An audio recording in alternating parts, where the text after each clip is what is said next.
The narrator's voice begins the story by asserting that every reader has at least once in their life tried to imagine themselves in the character's place, and somewhere in the background, the headlights of a truck are shining, illuminating the bloody puddles on the road. We are talking about the classic "if only," when readers think about how they would act in the place of their favorite characters, what they would change in the narrative, or something else in that spirit. Along the way, the narrator recalls various parodies of romantic manhwas. For example, the story of how a rabbit girl managed to make a formidable male panther fall in love with her. Then there was a reference to a work in which the main character was the second wife of an inconsolable widower with a small daughter in her arms. But the protagonist became a kind and loving stepmother, and not a stereotypical evil witch. And at the end, the narrator recalled a story in which a certain girl agreed to enter into an arranged marriage with an all-powerful aristocrat in order to protect her family. These were all sweet and harmless romantic stories about the love of two young people. But right now, the protagonist was having a hard time holding back tears of horror. And this is not surprising. A certain young man lazily noted that if the main character had come to him even a minute later than expected, he would have ordered her head to be cut off without hesitation. The pink-haired girl in the maid uniform screamed to herself that she could never even imagine such a thing, that she would be thrown into a reincarnation in a reality where she needed to survive, and not just live. To say that the newcomer didn't like it would be a serious understatement. If she hadn't been alone, she would have probably grabbed her head and rolled around on the floor in hysterics. After this, the action moves to another time and place. The main character, not yet knowing how drastically her life had changed, opened her eyes with difficulty, thinking sadly about how she didn't want to go to work. Alas, there was nothing to do, and in the end, the girl had to open her eyes. And instead of her old apartment, she unexpectedly discovered a luxurious palace room with columns. This sight was so out of the ordinary that the protagonist first decided that she was still asleep and was simply dreaming about her hotel due to her excessive workaholism. But then she saw a stranger. His face was completely hidden by darkness, but one could tell that the man was still very young, just a boy yesterday. However, he was wearing an expensive old black suit, and under his glove, his hand was covered in bloodstains. At first, the woman thought he was a foreigner, but then the stranger sat down in the next chair without asking, extended his dirty hand to the heroine, and ordered her to wipe it. And in the same tone that trainers use with dogs, the sight of blood struck the protagonist so much that she did not pay attention to anything else and rushed to carry out the order, but silently lamented that she should have listened to her parents. Otherwise, even in a dream, there is no escape from the boring routine. The girl obediently ran a damp cloth over the stranger's hand. She quickly felt sick from the vile smell of blood, but she did not try to resist, despite the fact that she continued to consider what was happening a dream. At some point, the maid managed to wipe away enough dirt to get a good look at the mysterious guy's hand. Right on the palm was an old scar in the shape of the letter X. The mark looked too smooth to be an accidental wound, as if some pervert had deliberately carved it into the body. But the maid was surprised not so much by this as by the strangely familiar shape of the scar. The surprise was so strong that the main character froze for a long time. In the end, the visitor directly asked her if she was going to remove the remaining stains, and the girl, realizing what she had done, continued. In another situation, she would have been indignant and simply thrown a rag in the face of the rude client. But this man was simply breathtakingly beautiful, pale as milk skin, scarlet eyes, and hair the color of raven feathers. He didn't look like a simple mortal man, but rather a magnificent and seductive vampire. One look at him was enough for the protagonist to forget about everything in the world. The maid thought languidly that this young man was very much in line with her tastes, but when the red-eyed man very rudely demanded that she continue working, she was taken aback and mentally corrected herself. No, he was not her type. In the end, the brunette graciously allowed the maid to go about her business, and the latter walked away proudly, quietly seething with terrible indignation. She thought to herself that it didn't matter how stunning a person's appearance was. If he was a nasty pig by nature, then he would get nothing and not an offer of love and heart. The heroine opened the door, obviously thinking that after this, the protracted realistic dream would finally end. But no. Outside there was a crowd of men and women in servants' clothes. They all stared at the protagonist with such indescribable shock and horror, as if she had suddenly turned into a nightmarish monster. And then they screamed, "Rose!" And the girl did not immediately understand that this was an appeal to her. This in itself was extremely strange, but what happened next was more. Colleagues pounced on the maid with questions and surprised exclamations about the fact that she was suddenly alive.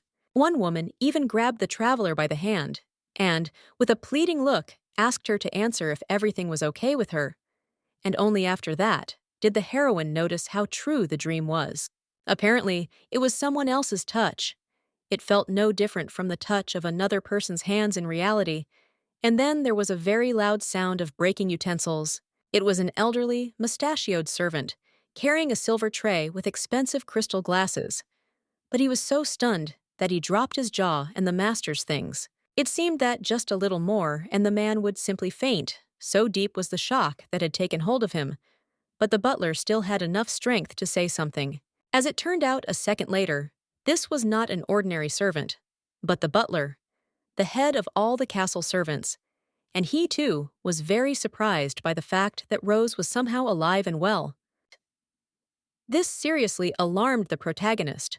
For some reason, everyone was fussing around her, acting as if they were on the verge of panic, calling her by a different name. And then everything started to blur before the girl's eyes, and the stranger's speech turned into incoherence. Suddenly, the girl realized that all the words she had spoken since waking up were not Korean, but some other, completely unfamiliar language. But she didn't have time to think about it properly. Pain pierced her head, and along with the pain came the memory of crossing the road one evening, and suddenly finding herself nose to nose with a huge truck, rushing forward at full speed. What happened next was not hard to guess. A terrible collision that broke most of the woman's bones and crushed her internal organs. A flight down the street, and finally, death.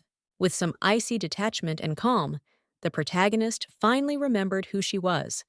Her name was Rosa, and she was the daughter of a baron named Estanya. Her parents died, and since they clearly had no inheritance to provide their young daughter with a carefree existence, the girl had to get a job as a maid in someone else's house. But this was not the home of some minor aristocrat, and certainly not a hovel of commoners. The main character worked for the crown prince himself, and the realization of this pierced her like a lightning strike. What's more, a huge symbol woven from pale pink appeared before the eyes of the traveler. But what is characteristic is that no one except her noticed it. It was only Rose's first day working for the crown prince, but she was already overwhelmed by the experience. And not in a good way, considering how much the woman was sweating and shaking. It was as if two huge fires were fighting in her head. They were memories belonging to two completely different people, one of whom was Estanya herself, and the other was a stranger from an alien universe. The mental strain was too great for an untrained person to bear without injury, and at one point Rose simply collapsed in a deep faint. The people around immediately started running around and shouting something in their strange language, but the protagonist no longer heard it. She was happily unconscious until daylight. Waking up in luxurious chambers, the main character walked unsteadily to the mirror and let out a shrill scream, because some unknown girl was looking at her from it. This could be understood already because the stranger had very long and rich pink hair, as if some pervert decided to sculpt it out of icing. The time traveler remembered herself as an ordinary young Korean woman with brown hair, so her shock was understandable. Not to mention the fact that Rose was wearing a disgusting lace nightgown that the Earthling wouldn't even touch. To the protagonist's credit, she began to understand quite quickly what exactly had happened to her, but she desperately did not want to admit it, because it went against the entire familiar world order. Wanting to find some evidence or something else important, the main character rushed to rummage through the closets, desperately sorting through things and mercilessly throwing them aside. The woman tried to convince herself that even such a strange incident must have a reasonable explanation, and to prove it, she grabbed a large comb. Perhaps the traveler was going to pull out a few of her hairs to see their natural brown color at the roots, and finally calm down. Like, It's just a prank. But it was not to be. Staggering like a drunk, the pseudo-Rose noticed a book lying on the table. Large, thick, and with a very unusual cover, painted in black and purple colors. The book didn't look dangerous or creepy. No images of skulls, blood, or monstrous faces. But for some reason, just looking at it made the heroine's spine break out in a cold sweat. It was the aura of the mysterious tome that mattered. Despite its rather harmless appearance, the protagonist's instincts screamed that something was wrong with this item, and it was better to stay away. In another situation, the heroine would probably have done so, but now she was in an even more terrible situation, and therefore, overcoming her horror, she reached out to the volume with her hand. For the first few moments, nothing happened, but then the strange book began to glow with a bright purple light, gradually turning into a blinding white. Rose muttered that everything was fine, and nothing terrible had happened, but her face was so distorted that it was easy to guess that the girl herself did not believe it. Only a second passed, and the newcomer, squeezing her eyes shut as tight as she could, mentally screamed what the hell was going on here, not holding back from using strong language. Fortunately, that was all. No tentacle monster crawled out of the pages and devoured the woman who disturbed it, so the protagonist, having calmed down, began leafing through the tome with interest. It contained entries in the same unknown language, which the main character now understood. But the strangest thing was not this. After reading it carefully, the girl realized with great disappointment that this was a banal, boring work diary. There was no magic to help fix the situation, no cosmic horrors threatening mortal sanity, just the real Rose writing down her daily routine and the habits of the prince. Naturally, the newcomer didn't care what the unknown boy was eating for breakfast. She had to find something really useful at all costs. She furiously turned over whole layers of pages until she suddenly came across a very creepy entry. In it, the maid shared that she had received an order from an unknown person to kill her master. Perhaps the main character would have even screamed, but she was unable to squeeze out even a squeak. Such was the shock that gripped her, and her fingers clutched the book until they turned white. After this, the newcomer stared indifferently into space with the look that one might see in soldiers traumatized by military action. Frightening and empty, because she realized that she had not ended up in a fairy tale. Meanwhile, the diary mentioned the death of the previous maid named Emily. She apparently tried to finish off the crown prince, but failed, so Rose, understandably, feared for her head. She was, after all, an ordinary girl, and the prince was the most important and protected person in the country after his parents. An attempt on his life would be a suicide. The protagonist thought hard. She correctly noted that it was somehow strange to leave such an important and dangerous message in an ordinary diary, where someone's curious eye could accidentally stumble upon it. It could well be that this entire message was nothing more than an element of another, much more complex and well-thought-out intrigue. But the traveler immediately forgot about it when she read that a certain duke wanted Calix Fosman dead. It was like a bolt of lightning out of the blue. Memories of cleaning the hand of a stranger with an X-shaped scar on his palm flashed before the pink-haired girl's eyes. Now the traveler realized why that strange mark seemed so familiar to her, and where she had heard that unusual name. Because she dropped the diary in shock. There were no more doubts. The girl really had been transported to another world after her death, and not just any world, but one that exactly matched the work she knew from her past life. Realizing something like this would be a deep shock for any person, and the protagonist was additionally worried about her family, friends, and career. After all, she was not some lonely vagabond. She had many people and things dear to her heart on Earth. The situation was very unpleasant, but the main character understood that hysteria would not help in any way, but on the contrary, would only worsen the already difficult situation, so she managed to pull herself together. Having caught her breath and picked up the diary with trembling hands on the second try, the former Earthling realized that the memories of the body's true owner, Rosa Estenya, were beginning to return to her. Slowly absorbing the memories of someone else's life, the woman realized that the character in whose guise she now arrived was the daughter of a baron and an orphan in the service of the elder prince. If we are talking about that Calix Fosman, then things are bad, because he was the main character of a work of a specific genre, focused on crazy elites, that is, a maniac and a tyrant. In addition, the novel had a +19 age rating and was published in the early 2000s, when publishing rules were different, and it had a fair amount of meat in it. The girl grabbed her head. In her short life, she had read many different books, but according to Murphy's Law, she had been thrown here, into this universe of darkness and vice. But this hysterical outburst passed quickly. The protagonist had very strong self-control, and after a minute, she was just standing there, barely audibly snorting and trying not to cry. She remembered one important detail. The main character of the original work was not called Rose at all, and if Calix is called a prince and not a ruler, then she is at the very beginning of the plot. In other words, if at some point the time traveler dies, no one will notice. Her role in the grand scheme of things is so insignificant that there will be no consequences, and the probability of dying very quickly and in a far from pleasant way is extremely high. The crown prince is so crazy that he is capable of killing a subordinate for the most trivial reason. And besides, the former Earthling couldn't come to terms with the fact that she would now have to walk around with such a tasteless hair color, as if lumps of cotton candy were growing out of her skull. But this flash of emotion quickly subsided. The girl looked at herself in the mirror very thoughtfully, as if she was trying to assess her new appearance with a fresh look. For a moment, she even imagined her old body standing opposite her, an ordinary young woman from Korea, with long brown hair and in a funeral suit.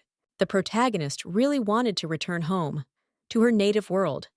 There she had everything one could dream of, including a loving family and a good job. But to do this, she first needed to somehow survive in the new world. First of all, it is necessary to think through the tactics of action, because very soon, Calix will begin to kill all his relatives who have even the slightest right to the throne in order to remain the only heir.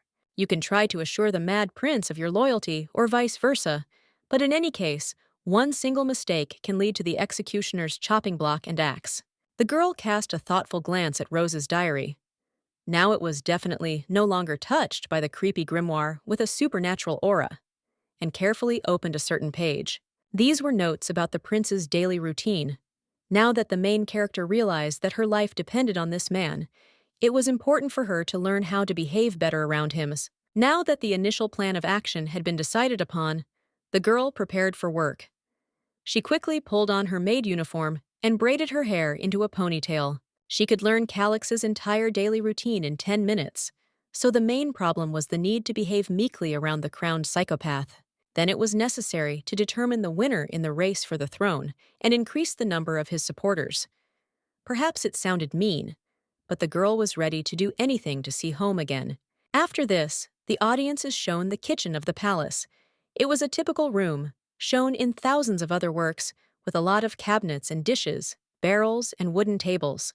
The time traveler peeked furtively from behind the doorframe, just like an experienced scout who can notice and remember the location of the enemy's troops and supplies in a matter of seconds. And of course, there were people in the kitchen.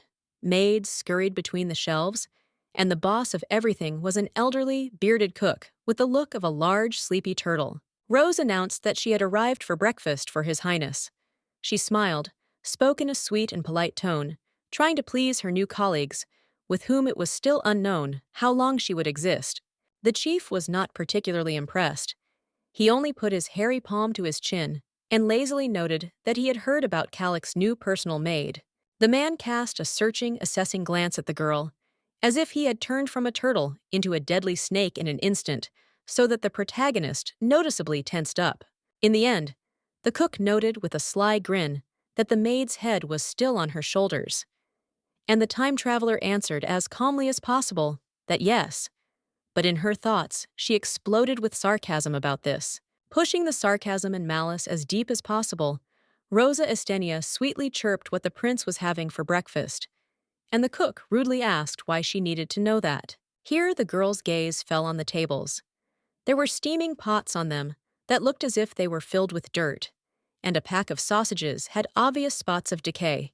There were dishes lying nearby, also dirty, scattered haphazardly, and nearby there were many brown stains, the origin of which I didn't want to think about in principle.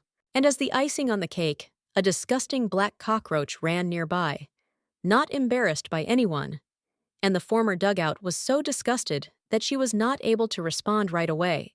With even greater difficulty pushing her disgust into the depths of her soul, the maid awkwardly scratched the back of her head and admitted with embarrassment that she had indeed started working only recently and wanted to be prepared for the unexpected. The cook thought again. It seemed as if scales visible to him alone appeared before his face, on which the man was weighing the weight of the pink-haired girl's arguments. Eventually, he said that the servants didn't need to know such details, and then the protagonist chose a different tactic. She whined good-naturedly, like, "Well, what should I tell you?" This was indeed important information. Calix could easily kill for not salting the soup enough, so the chef quickly gave in and agreed to demonstrate the dish. Fosman may have been a crazed killer, but he certainly had a taste for cooking. He preferred very hearty vegetarian dishes to start the day. The bearded man asked Rose with a sly grin if she would be able to remember all these culinary masterpieces, and the girl again flared up with indignation. After all, she was taken for a fool with a chicken brain. But the maid managed to cope with her irritation this time too. She only thanked the cook with a sweet smile, after which she slowly rolled the food on a tray into the prince's room. Fosman's palace literally breathed luxury. There were light and gilded things everywhere, chandeliers with crystal decorations hung from the ceilings, and the walls were trampled by columns with pink flowers. However, the main character didn't really care about all this wealth. She reminded herself that she was at the very beginning of the original plot in order to better understand how to act. It may not have been noticeable from the outside, but in reality, the protagonist was seriously nervous. She had to, metaphorically speaking, enter the den of a hungry tiger and come out safe and sound. At any cost, it was impossible to allow Calix to experience even the slightest discomfort due to Estinia's presence. Then, like a spoiled child, he would rip the head off this toy and throw it away. This in itself could throw even an experienced adventurer off track, let alone an ordinary girl. But besides, Rose could not figure out how to address the brunette, and the correct title is very important in feudal society. The time traveler was unable to come up with a more or less suitable option, so she decided to entrust her fate to chance, with the hope that the prince would understand everything perfectly well anyway. The main character took a deep breath, drawing as much air into her chest as possible, opened her mouth, and then a thunderous cry burst out that could knock people off their feet. The protagonist warned His Highness that breakfast was finally ready, as if she had been possessed by the ghost of an ancient state herald who announced victories and defeats in wars. But there was no reaction to this performance. The prince, in principle, did not make it clear that he was now in his room, so Rose even became worried whether she had done everything correctly. The agonizing wait lasted for many seconds, and during this time, the woman mentally said goodbye to life many times. But in the end, an indifferent "come in" was heard. Calix Fosman turned out to be the same man the protagonist met at night, at the moment when she found herself in the new world. Now he was lazily sitting on the couch, with a shirt casually pulled over his body. Despite his natural attractiveness, the young maniac looked bad. There were large, dark bags under his eyes, as if he hadn't been able to sleep for several nights in a row. But the young man looked sad and beaten only for a few moments. After that, he mockingly bared his teeth, as if he had suddenly seen something very funny. Pointing his finger towards the clock tower, the prince joyfully announced to the main character that if she had shown up just a minute later, the young man would have ordered her head to be cut off, and he openly admitted that he regretted it very much. The mad prince watched with great pleasure as the unfortunate woman begged for mercy until her death, and the protagonist, with great difficulty, refrained from showing her true emotions. As it turned out, the original novel, which, by the way, was called Empire of the Blood Moon, said almost nothing about Calix's biography. Even if he had a tearful, difficult childhood, the author did not consider it necessary to describe it. But the newcomer remembered very well that the brunette loved the main character of the original story, and sincerely, and even reverently, without trying to seriously threaten to get acquainted with the executioner's axe. Of course, later the young man became a sovereign emperor and killed everyone who even looked at him sideways. But the point of the plot was not in this, but in the classic love between Beauty and the Beast. But at the moment, the former dugout tried her best to appear indifferent to his threats. But it was not easy at all. Cold sweat ran down her skin, and in her head, one curse word after another sounded. For a moment, the protagonist forgets herself and mentally calls herself by her old name, Lee Che-rin, but then immediately pulls herself together and orders herself to concentrate, because her life is at stake. The girl, with the most amiable smile, declared that she would always arrive on time, and this hypocrisy was achieved with very little difficulty. Her experience working in a large Korean company was making itself felt. In response, Calix looked at Rosa with the same look that a dead fish that had managed to rot in the sun gave visitors. There was not even indifference in it, but absolute emptiness. It lasted for several very tense seconds. One might have thought that the crowned psychopath would at some point simply pounce on the woman like an animal. But no, he simply turned away. Rose stood there, neither alive nor dead, with a smile plastered on her face. She felt like an inexperienced trainer, forced to work with a very dangerous and unpredictable predator. The most terrible thing was that it was impossible to tell from Fossman's face what emotions he was experiencing at the moment, but the maid preferred to believe that she had accomplished the task. Perhaps at this point, she would have bowed respectfully and hurried out of the room so as not to test her luck any further. But at some point, something else caught her attention. It was an outer garment, very similar to the one the prince had worn that night, and it was now lying carelessly on a hanger, as if it were ordinary rags and not a jewel. Someone else might have ignored this, thinking that the rich were allowed to be careless with luxury, but the protagonist immediately realized that something was wrong. And then there was the rest. The time traveler mentally listed all the dishes that Calix had for breakfast, and it dawned on her that all this greenery would not be able to feed a tall and healthy guy. One might get the impression that Fossman, for whatever reason, decided to become an ascetic, and therefore deliberately ate less than his body required. But the girl had a completely different thought. Was the prince really a black sheep, and were his relatives giving him a minimal ration simply to avoid gossip in society? It sounded tragic, but the main character immediately reminded herself that this was absolutely not her problem. It was important to make sure that her own head remained on her shoulders. Thus, the protagonist very quickly drove the inappropriate sympathy into the deepest recesses of her soul, and out loud only kindly suggested to the owner to list the food prepared. Without waiting for permission, she cleared her throat, just like a professional announcer or singer, ready at any moment to delight the audience with her sonorous voice. The woman, with an inspired look on her face, listed all the dishes that the sarcastic chef had prepared for the heir to the throne that morning, not even missing the appetizers. Calix himself listened to this gloomily, like a thundercloud. It seemed that the mere presence of the main character irritated him to the point of grinding his teeth. But for now, the guy held back. When it was finally her turn to drink, the protagonist herself clearly realized that she had made a serious mistake. But, unfortunately, it was too late to retreat. Very slowly, Fossman began to rise from the sofa. The atmosphere immediately deteriorated, as if on the eve of a thunderstorm, and Rosa tried in horror to understand what she had done wrong. The brunette loomed over the stunned heroine. Perhaps he had health problems, but Calix was still a good head and a half taller than the maid, and he really did get extremely angry.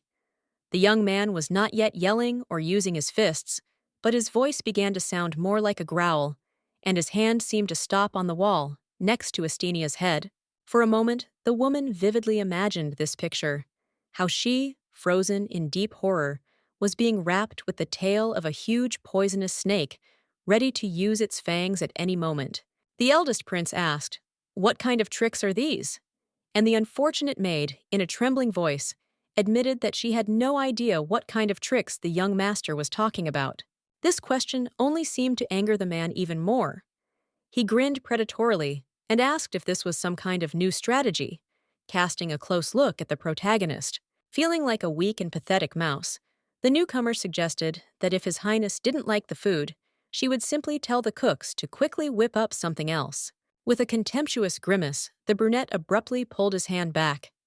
As if in the place of the main character, there suddenly appeared a disgusting pile of garbage, which was disgusting even to look at. In a cold tone, Calix asked Rosa who she was anyway, and the girl, with difficulty suppressing her indignation at such boorish behavior, calmly admitted that she was his personal servant. But this answer did not satisfy him either. Phosmus said that he had not asked about this, and Estenier had to make even more effort not to show his anger. Like, you can't please this psycho in principle. Meanwhile, the brunette began to rapidly lose patience. For the first time in the story, he raised his voice, interrogating the protagonist about her true nature, whatever that meant. But the fear of death finally left Rose. With a kind smile, she repeated that she would simply ask for a different meal, and mentally added maliciously, after many years of working in a hotel for rich and noble clients, she would not be fooled by such a trick. Calix measured his vis-a-vis with a very intent look, but there was no longer that contempt and hidden anger in it, only slight irritation and sincere curiosity. The silent exchange of glances continued for some time before the young nobleman finally ordered everything to be cleared away. And Rose did not argue, realizing that she had gotten off very lightly. To keep up appearances, the protagonist bowed low and promised to convey the order to the chef to make other food. But Phosmus only waved his hand indifferently. The young man had grown tired of Estenia's presence, and he just wanted her to finally get away. But the heroine forgot all her promises and continued to pester the prince. However, formally, the reason was quite reasonable. The girl picked up the carelessly thrown things and enthusiastically offered to mend them if the prince was not going to go out anywhere today. Perhaps here, Calix's rather frayed nerves would not have been able to withstand it, and he would have grabbed a weapon hidden somewhere. But Rose, as if sensing this, chose this moment to say goodbye and run away. The young man stood there for a long time, looking at the door with his face distorted with surprise, as if he were the man forced to deal with an unpredictable madman. After this, the action moved back to the kitchen, where the maids were relaxing. Some were discussing the latest news with a friend, while others were quietly eating before continuing with their work. The traveler belonged to the latter. She was sitting on a bench and slowly devouring some dish when a strange sound was heard nearby, vaguely reminiscent of her name. Soon this drawn-out distant "Ruse" transformed into a thunderous cry of "Rose!" And its source, a maid with short brown hair, literally threw herself on the protagonist's neck. The main character was taken aback, but immediately recognized who had rushed at her. So she raised her hands in a defensive gesture and with slight excitement asked Mila what was happening. The aforementioned girl, in response, only fixed a pleading look with her huge, tear-swollen eyes on the pink-haired girl, as if she was trying to copy a puppy begging for food. Mila began to shake Estenia emotionally and chatter at a crazy speed that she was already completely exhausted. She thought that her friend had died. But no, thank God. Her head was still on her shoulders. What joy! The protagonist sarcastically noted to herself that if she didn't have a head, she wouldn't be able to talk to anyone. But the worried maid continued to talk. In particular, the girl mentioned that a certain mistress had treated Rose too cruelly. Embarrassed and looking away, the friend admitted that the main character was the best worker in the estate. It was no secret to anyone, and the pink-haired girl immediately tensed up. Was that an insult or what? Mila seemed to have read her thoughts, so she immediately rushed to assure her that everything was fine, and there was no need to be offended. She didn't mean anything bad. She then admitted with disconcerting candor that since Rose was the youngest member of the staff in terms of experience, she was the one who made the most mistakes, and the woman reasonably asked why she had been made the prince's personal servant. In response, the brunette looked intently at her friend, and then quietly asked if she really didn't remember, clearly perplexed as to how she could have so quickly thrown this memory out of her head. However, the dark-haired one reported that the real Estenia had once broken a very expensive plate, and this was the reason why the mysterious lady got angry. After this, the main character froze for a moment. She really remembered that moment, as if scenes from some movie suddenly flashed before her eyes. Smiling falsely, Mila assured that there was no reason to worry. Rosa herself knew perfectly well that if a certain person became the personal servant of the crown prince himself, in her mind, the protagonist finished this sentence for her. Working for Calix was not a reward at all, because there was simply no chance to survive Phosmus's numerous whims and outbursts of anger. The traveler became acutely aware that she had been thrown into an arena where a huge, hungry predator lived, and it was only a matter of time before the beast got hungry enough for its next meal. But at the same time, it all looked somehow strange. Although the girl did not yet know what exactly, but in general, the heir to the throne was very sensitive to those who entered his chambers, repaired things, and delivered food. For a moment, the main character remembered the brunette's face when he threatened her. The young man did not disfigure his face with crazy grimaces and smiles, but his grin still gave off a chilling cold. On the other hand, the prince's things and bedroom simply did not look like the belongings of an imperial heir. At most, it was the level of a minor baron. Then the protagonist remembered the ill-fated tailcoat, abandoned by its owner on a hanger. Upon closer inspection, it looked more like an old rag than a luxurious uniforms. Finally, the time traveler remembered the diary in which the real Rose wrote down the orders she had received from God knows who to kill Calix, and how she vented her fear of the consequences of failure. The unfortunate girl wanted to live an ordinary life, but ended up in the center of a terrible political whirlpool, an easily replaceable tool in the paws of fat spiders called aristocrats. All this added up to a very unpleasant picture. But to be absolutely sure, the main character needed to find out certain information, and Mila knew it. Trying not to let her weakened voice tremble noticeably, Estenia quietly asked if a new servant, especially a maid, had appeared at the crown prince's estate. The brunette, not noticing the poor state of her interlocutor, seemed to blossom and began to chatter. Of course, Madame had recently brought a new girl, but how did Rosa find out about this? And only after not waiting for an answer, the naive woman finally realized that something was seriously wrong with the protagonist. She sat like a statue, staring into space, and noticeably turned pale. Of course, everything was not good. Everything was just terrible, to such an extent that the newcomer wanted to scream at the top of her lungs, roll on the floor, and tear her hair out. All this meant that the authorities had already prepared another unfortunate girl as a victim, and also that Estenier herself had only a few days, if not hours, left to live. The audience is then shown the maid taking up the mantle of narrator once again, this time sharing her theory that Calix is not the scumbag he is made out to be.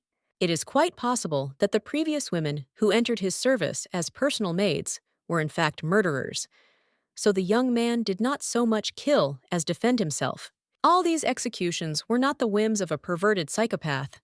The heir was simply defending his life, and no sane person would tolerate a dangerous killer at his side. Rose thought hard. The whole world around her at that moment ceased to exist for her. Only numerous conjectures, scattered facts, and theories of varying degrees of coherence remained. On the one hand, as far as she could tell, Phosmus's maids were usually disguised professional killers, real ruthless predators. But when they weren't there, the lot fell to innocent girls who had never laid a finger on anyone. They were simply unlucky enough to find themselves between a rock and a hard place. The real Rosa Estenia clearly belonged to the second category. If what was written in the diary was true, then she was never an assassin, but an unknown duke forced her to take on this job. And the housekeeper, whom the same Mila respectfully called Madam, was clearly part of the mysterious aristocrat's conspiracy. After all, she was directly responsible for hiring the maids. Therefore, considering the speed with which this cunning fox prepared a replacement for the pink-haired maid, another innocent pawn of this devilish game, there could only be one conclusion. The new girl is one of the real cold-blooded killers who will finally have to do what her numerous predecessors failed to do. The schemers only need to perform two basic steps: make room for the disguised killer, and then make sure that any potential witnesses are silenced forever. In other words, even if the main character is not finished off by a paranoid brunette, the attackers themselves will simply stick a blade into her belly, choosing the right moment. The protagonist began to shake as if she had grabbed an electrified wire with her bare hands, and Mila asked fearfully if everything was okay with her friend. The time traveler finally gave vent to her emotions, with thoughts of, "Why was I transported to this particular novel?" She screamed with such force that people throughout the palace and the surrounding area became worried. Where did the bolt from the blue come from? Was it really the wrath of God that fell upon them? An unknown amount of time passed.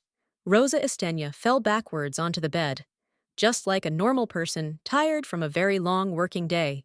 And so it was.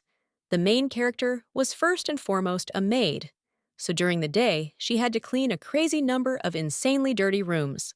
However, her experience working in a hotel from her past life did her a good turn in this regard. And besides, all the maids were entitled to time to rest after completing their duties. Already not bad. Realizing this and smiling at the gifts of fate, the protagonist straightened up abruptly and turned around. Next to her lay the ill-fated diary of the real Rose. Carefully taking the book in her hands, the new Estenia sighed heavily. It was time to work her brain, coming up with a plan of action, since she belonged to the type of people who simply could not live without a pre-written list of actions. The girl carefully opened the pages and turned them over, looking for some new, useful information. And at some point, she saw something that almost made her scream. However, almost was premature. When the shock passed and the protagonist took control of her vocal cords, she screamed so loudly that the other maids in the corridors almost fell off their feet. Rose literally froze. Dropping the diary, she froze in a very uncomfortable position, and with an expression of inexpressible horror on her face, as if the harmless book had turned into a disgusting mess of worms. Then the time traveler reached out to her with a trembling hand, but with such monstrous reluctance, as if the book had come to life and silently ordered the mortal to touch it. As it turned out a few seconds later, when Estenia looked more closely at the pages, this reaction was not at all acute. The contents of the diary had supernaturally changed. In the first person, it was said that the Duke gave the maid a vial of poison so that she could kill Calix. But for now, the deadly vessel was kept in a secret place under the bed. It was pure madness. Even after the main character moved into someone else's body and into someone else's world, everything described above seemed like complete nonsense. The woman could have sworn that she had never entered this information into the diary or met with the Duke or one of his agents. But just in case, she crawled under the bed to check for poison. The box that the bottle was supposed to be in was indeed there, and in the exact place described on the page, down to the millimeter. The maid couldn't help but curse.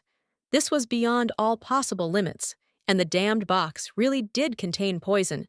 It bubbled with such frequency and force, as if it had come to life and was trying to get out. Looking at this purple liquid with disgust and fear, the girl asked herself a very reasonable question. What should be done next with this disgusting find? For a few moments, the girl continued to sit, neither alive nor dead, and then she turned sharply and rushed towards the ominous diary, grabbing a writing pen along the way. Frowning in concentration, the pink-haired maid wrote just 2 short words on a blank sheet of paper. "Who are you?" Hoping in this way to get in touch with the mysterious essence of the book. A minute passed, then another, then a third and a fourth. No answer followed. No words appeared on the sheet of paper, and not even thunder rumbled outside the window. Feeling like a complete fool, the protagonist couldn't stand it and screamed furiously, demanding at least some kind of answer from the mysterious creature. After all, Tom Rattle's diary in Harry Potter communicated exactly like that. And this one, look, is keeping silent. Again, the minutes of agonizing waiting passed without any result. Even if the mysterious observer and chronicler existed, he was not going to enter into conversation. The main character waited for some time, for at least some reaction that could be interpreted as an attempt at communication, but eventually gave up and threw down the pen. Leaning back in her chair and sighing heavily, the girl admitted that if the diary suddenly really answered her, like Voldemort's Horcrux or something else, it would be very creepy. The girl glanced sideways and noticed something else. It was a small spherical bottle in which the remains of some pink liquid, reminiscent of oil, were splashing. Unlike the poison the Duke had sent, this substance looked completely harmless, like a regular skin cream or hair shampoo. But Rose smiled contentedly. The protagonist clearly had some kind of plan in mind, because she quietly gloated and reached for the third bottle of perfume on the dressing table. Estenia was ominously anticipating the possibilities that all these things opened up for her. And to emphasize her gloating, the girl's teeth sharpened, her eyes turned red, and her voice turned into a satanic bass. With all these intrigues, worries, and work, the first day of the girl who ended up in the universe of the Empire of the Blood Moon passed. The sun had long since set, giving way to numerous stars. Calix Phosmus stood in front of the mirror and looked at himself with discomfort. He was wearing a very expensive and luxurious white suit with many decorations, but the prince looked as if he had been forced to wear smelly rags. After a moment's hesitation, the heir to the imperial throne entered the hall, and he was literally drowning in a silvery glow, as if some wizard had managed to make the walls and furniture out of moonlight and silver. As it turned out, it was his own room, and it acquired such a wonderful appearance thanks to a simple cleaning. And besides, there was a gift on the prince's bed. It was the brunette's old black and red tailcoat. The protagonist had fulfilled her promise and mended it, and now Calix looked at the restored clothes with a strange longing. It is unknown what Phosmus was thinking and what he would have done in the end, because the main character seemed to appear from underground with an invariable bow and clarification.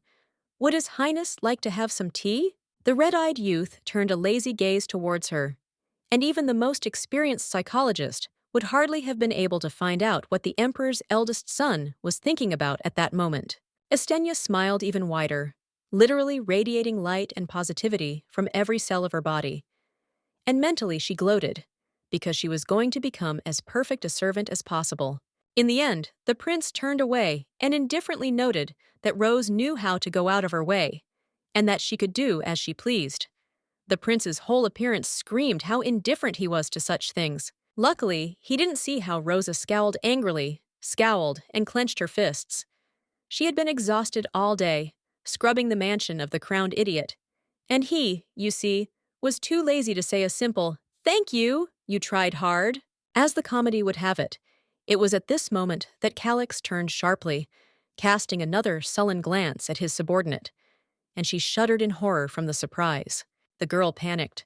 Could the brunette have somehow read her thoughts? And she even mentally apologized, because after that trick with the diary, telepathy did not seem like something out of the ordinary. Luckily for her, the man wasn't angry. Phosmus started asking the question, why? But never managed to finish it. Unforeseen circumstances intervened. There was a polite but insistent knock on the door. An unknown man who called himself Roel was asking permission to enter, unwittingly destroying the atmosphere of the moment. The protagonist quietly cried and pressed her hand to her heart. She was already imagining how an angry Calix would interrogate her, but at the very last moment she got away with it. But it was too early to relax. As soon as she realized that the unexpected visitor was called Roel, the face of the newcomer was distorted by a new attack of quiet hysteria. This was the name of the deuteragonist of the Blood Moon Empire. That is, the second most important character after the main character, who was the eldest prince Phosmus himself.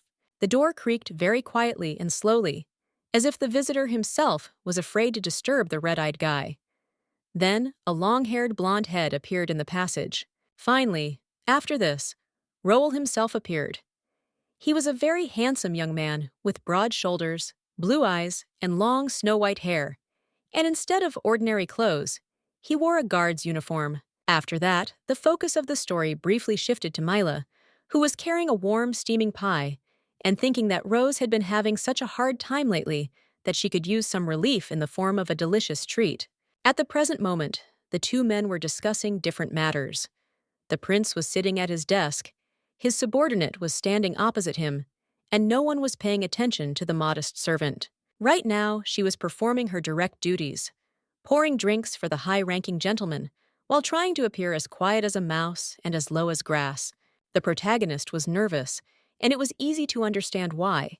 She was present in person during a conversation that was very important for the world around her. However, as it quickly became clear, there was a much more compelling reason for the cold goosebumps on her skin. She was afraid that the tea would be poisoned, and she could not try to go to her forefathers without risk. For a moment, she even imagined this picture, how her soul, in the form of a stereotypical angel with a halo, white wings, and in a burial shroud, flies out of the grave.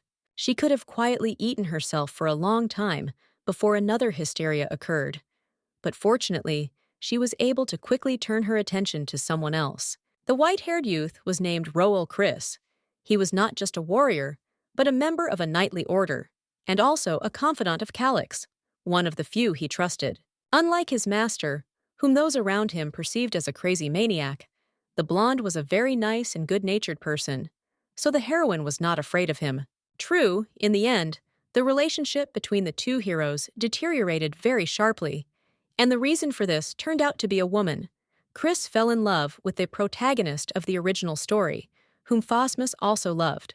This tragedy was still a long way off, but the newcomer still felt like she was on pins and needles, knowing what kind of opponents the brunette and the blonde would eventually become. While Estenia was mentally promising herself that she would never, under any circumstances, interfere in the relationship between two men, the knight informed the prince that the necessary information had been received. The brunette succinctly ordered to continue speaking, and Chris reported that according to reports, the organizer was the third heir to the imperial throne. The girl immediately pricked up her ears, like a sensitive rabbit hearing a fox approaching. Such interesting information simply couldn't be missed. Viewers are given a brief exposition once again, revealing that the current emperor had 4 sons, and unlike most earthly monarchies, all princes had equal rights to the throne. The eldest was already a grown man, and the youngest was a teenager. And besides, they were all born to different mothers, who, interestingly, had the status of empresses. Calix, in addition to his pariah status, stood out because his mother had died. It was still unknown what happened to her, but the young man's position in the family left much to be desired. In the future, as the protagonist reminded, Phosmus will definitely destroy all his half-brothers and take the throne by force. But this will not happen now. For now, the main character was waging a war of intrigue with the third prince.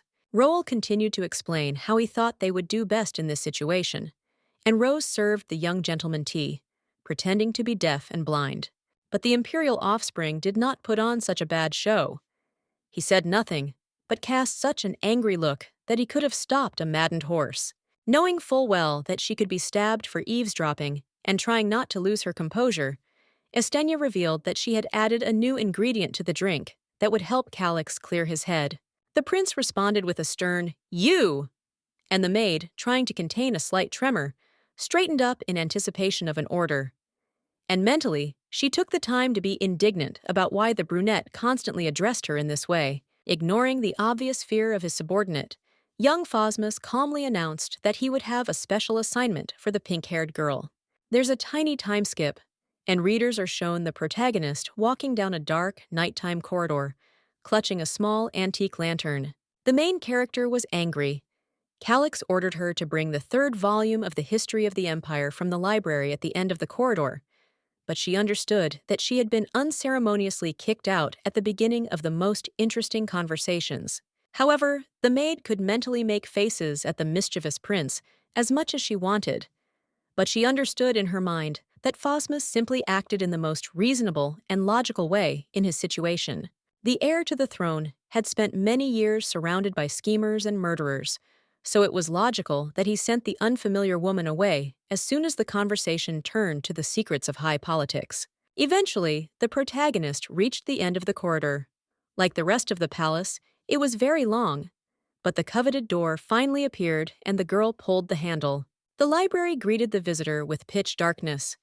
It seemed as if Rosa Estenia had been mystically transported to the bottom of the ocean, because even the flashlight was of little help. This greatly frightened the newcomer.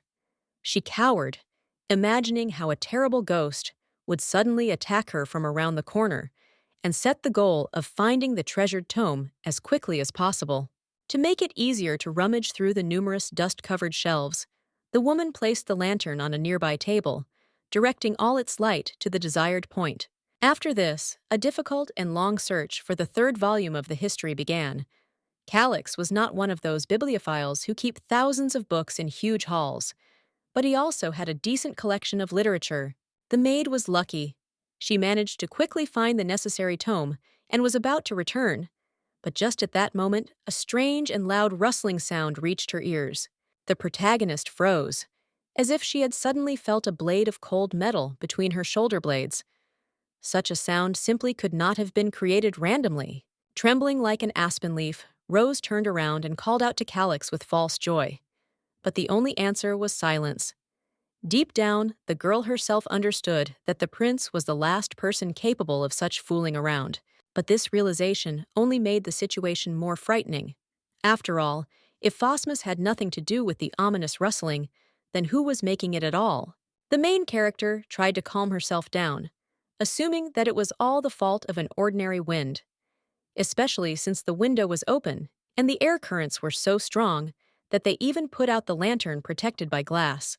But then the woman remembered something again, namely the fact that the conspirators, dreaming of finishing off the younger prince, would first destroy his personal servant in order to put an assassin in her place. If everything was right and the killers were already going for Astenia's head, then they would definitely arrange the assassination attempt to look like an accident so as not to arouse suspicion. And the realization of this made the maid shiver as if she was in a very cold place. The main character realized very acutely that if she, like some detective, began to unravel this tangle, she would become the main target for everyone: the Duke, the housekeeper of the Calix Palace, and, finally, the killer they hired. It was easy to dream about adventures while they remained purely on the pages of books, but now that her life was in real danger, the traveler was ready to give up everything and lead the existence of a modest gray mouse. Feeling a large, cold drop of sweat running down her face, the pink-haired girl turned around abruptly, as if the rudimentary instincts that people had inherited from their animal ancestors had screamed in alarm. But there was no one behind her. The night wind had simply gotten really loud and had forcefully thrown open the window shutters. But the protagonist knew very well that there was someone else in the library. As if to add to the contrast, the night outside was very peaceful and beautiful. A huge crescent moon, like a sickle without a handle, shone in the sky, and the wind played with the fluff in the air. The girl had time to think that the assassin probably wanted to attack her from there, but she didn't have time to do or think anything else. A thug with a weapon and a mask covering his face finally jumped out of the darkness. After this, attention turned to the main male characters. Having sent Rose away, Calix and Roel continued to discuss state affairs and intrigues among themselves. As it turned out, the brunette knew perfectly well that a hired killer was hiding somewhere in the palace, because he asked the blonde where this killer was sent from. Chris patted the papers with the report, confirming Astenia's theory. The criminal was a woman disguised as a maid, and she was working for the Duke. Besides, it has now become clear that the prince suspected the protagonist of being connected to his enemies, because he decided to clarify separately. She definitely has nothing to do with all this. The knight began to explain, saying that they themselves did not yet know for sure. But then he stopped and looked at the gentleman in surprise, who remembered the name of some servant girl. The indignant young man replied that he had always remembered such servants, but the swordsman mercilessly retorted that this was a lie. For Calix, they had always been these and those girls. Since things were different with Rose, the blonde made the only logical conclusion. The main character had managed to truly please Phosmus, since he remembered her not only by sight. The younger crown prince reflexively stroked his old tailcoat with his hand, the same one that had been hanging on a hanger for an unknown amount of time until Astenia had finally mended it. This small gesture of altruism really meant a lot to the young man, but he would rather bite his tongue out than admit such a thing, and the prince was about to explain to Roel that he was talking nonsense. The white-haired swordsman raised an eyebrow in surprise. He hadn't seen his master react so sharply to what he considered an insignificant topic for a long time. But Calix refused to continue the conversation, realizing that he had trapped himself.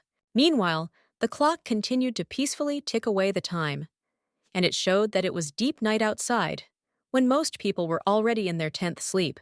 The protagonist himself commented that it was already very late. Perhaps he was about to announce the end of the meeting and finally head to the bedroom to try to sleep. But this never happened. because both Phosmus and Chris suddenly heard a very suspicious noise, causing the two men to instantly tense up.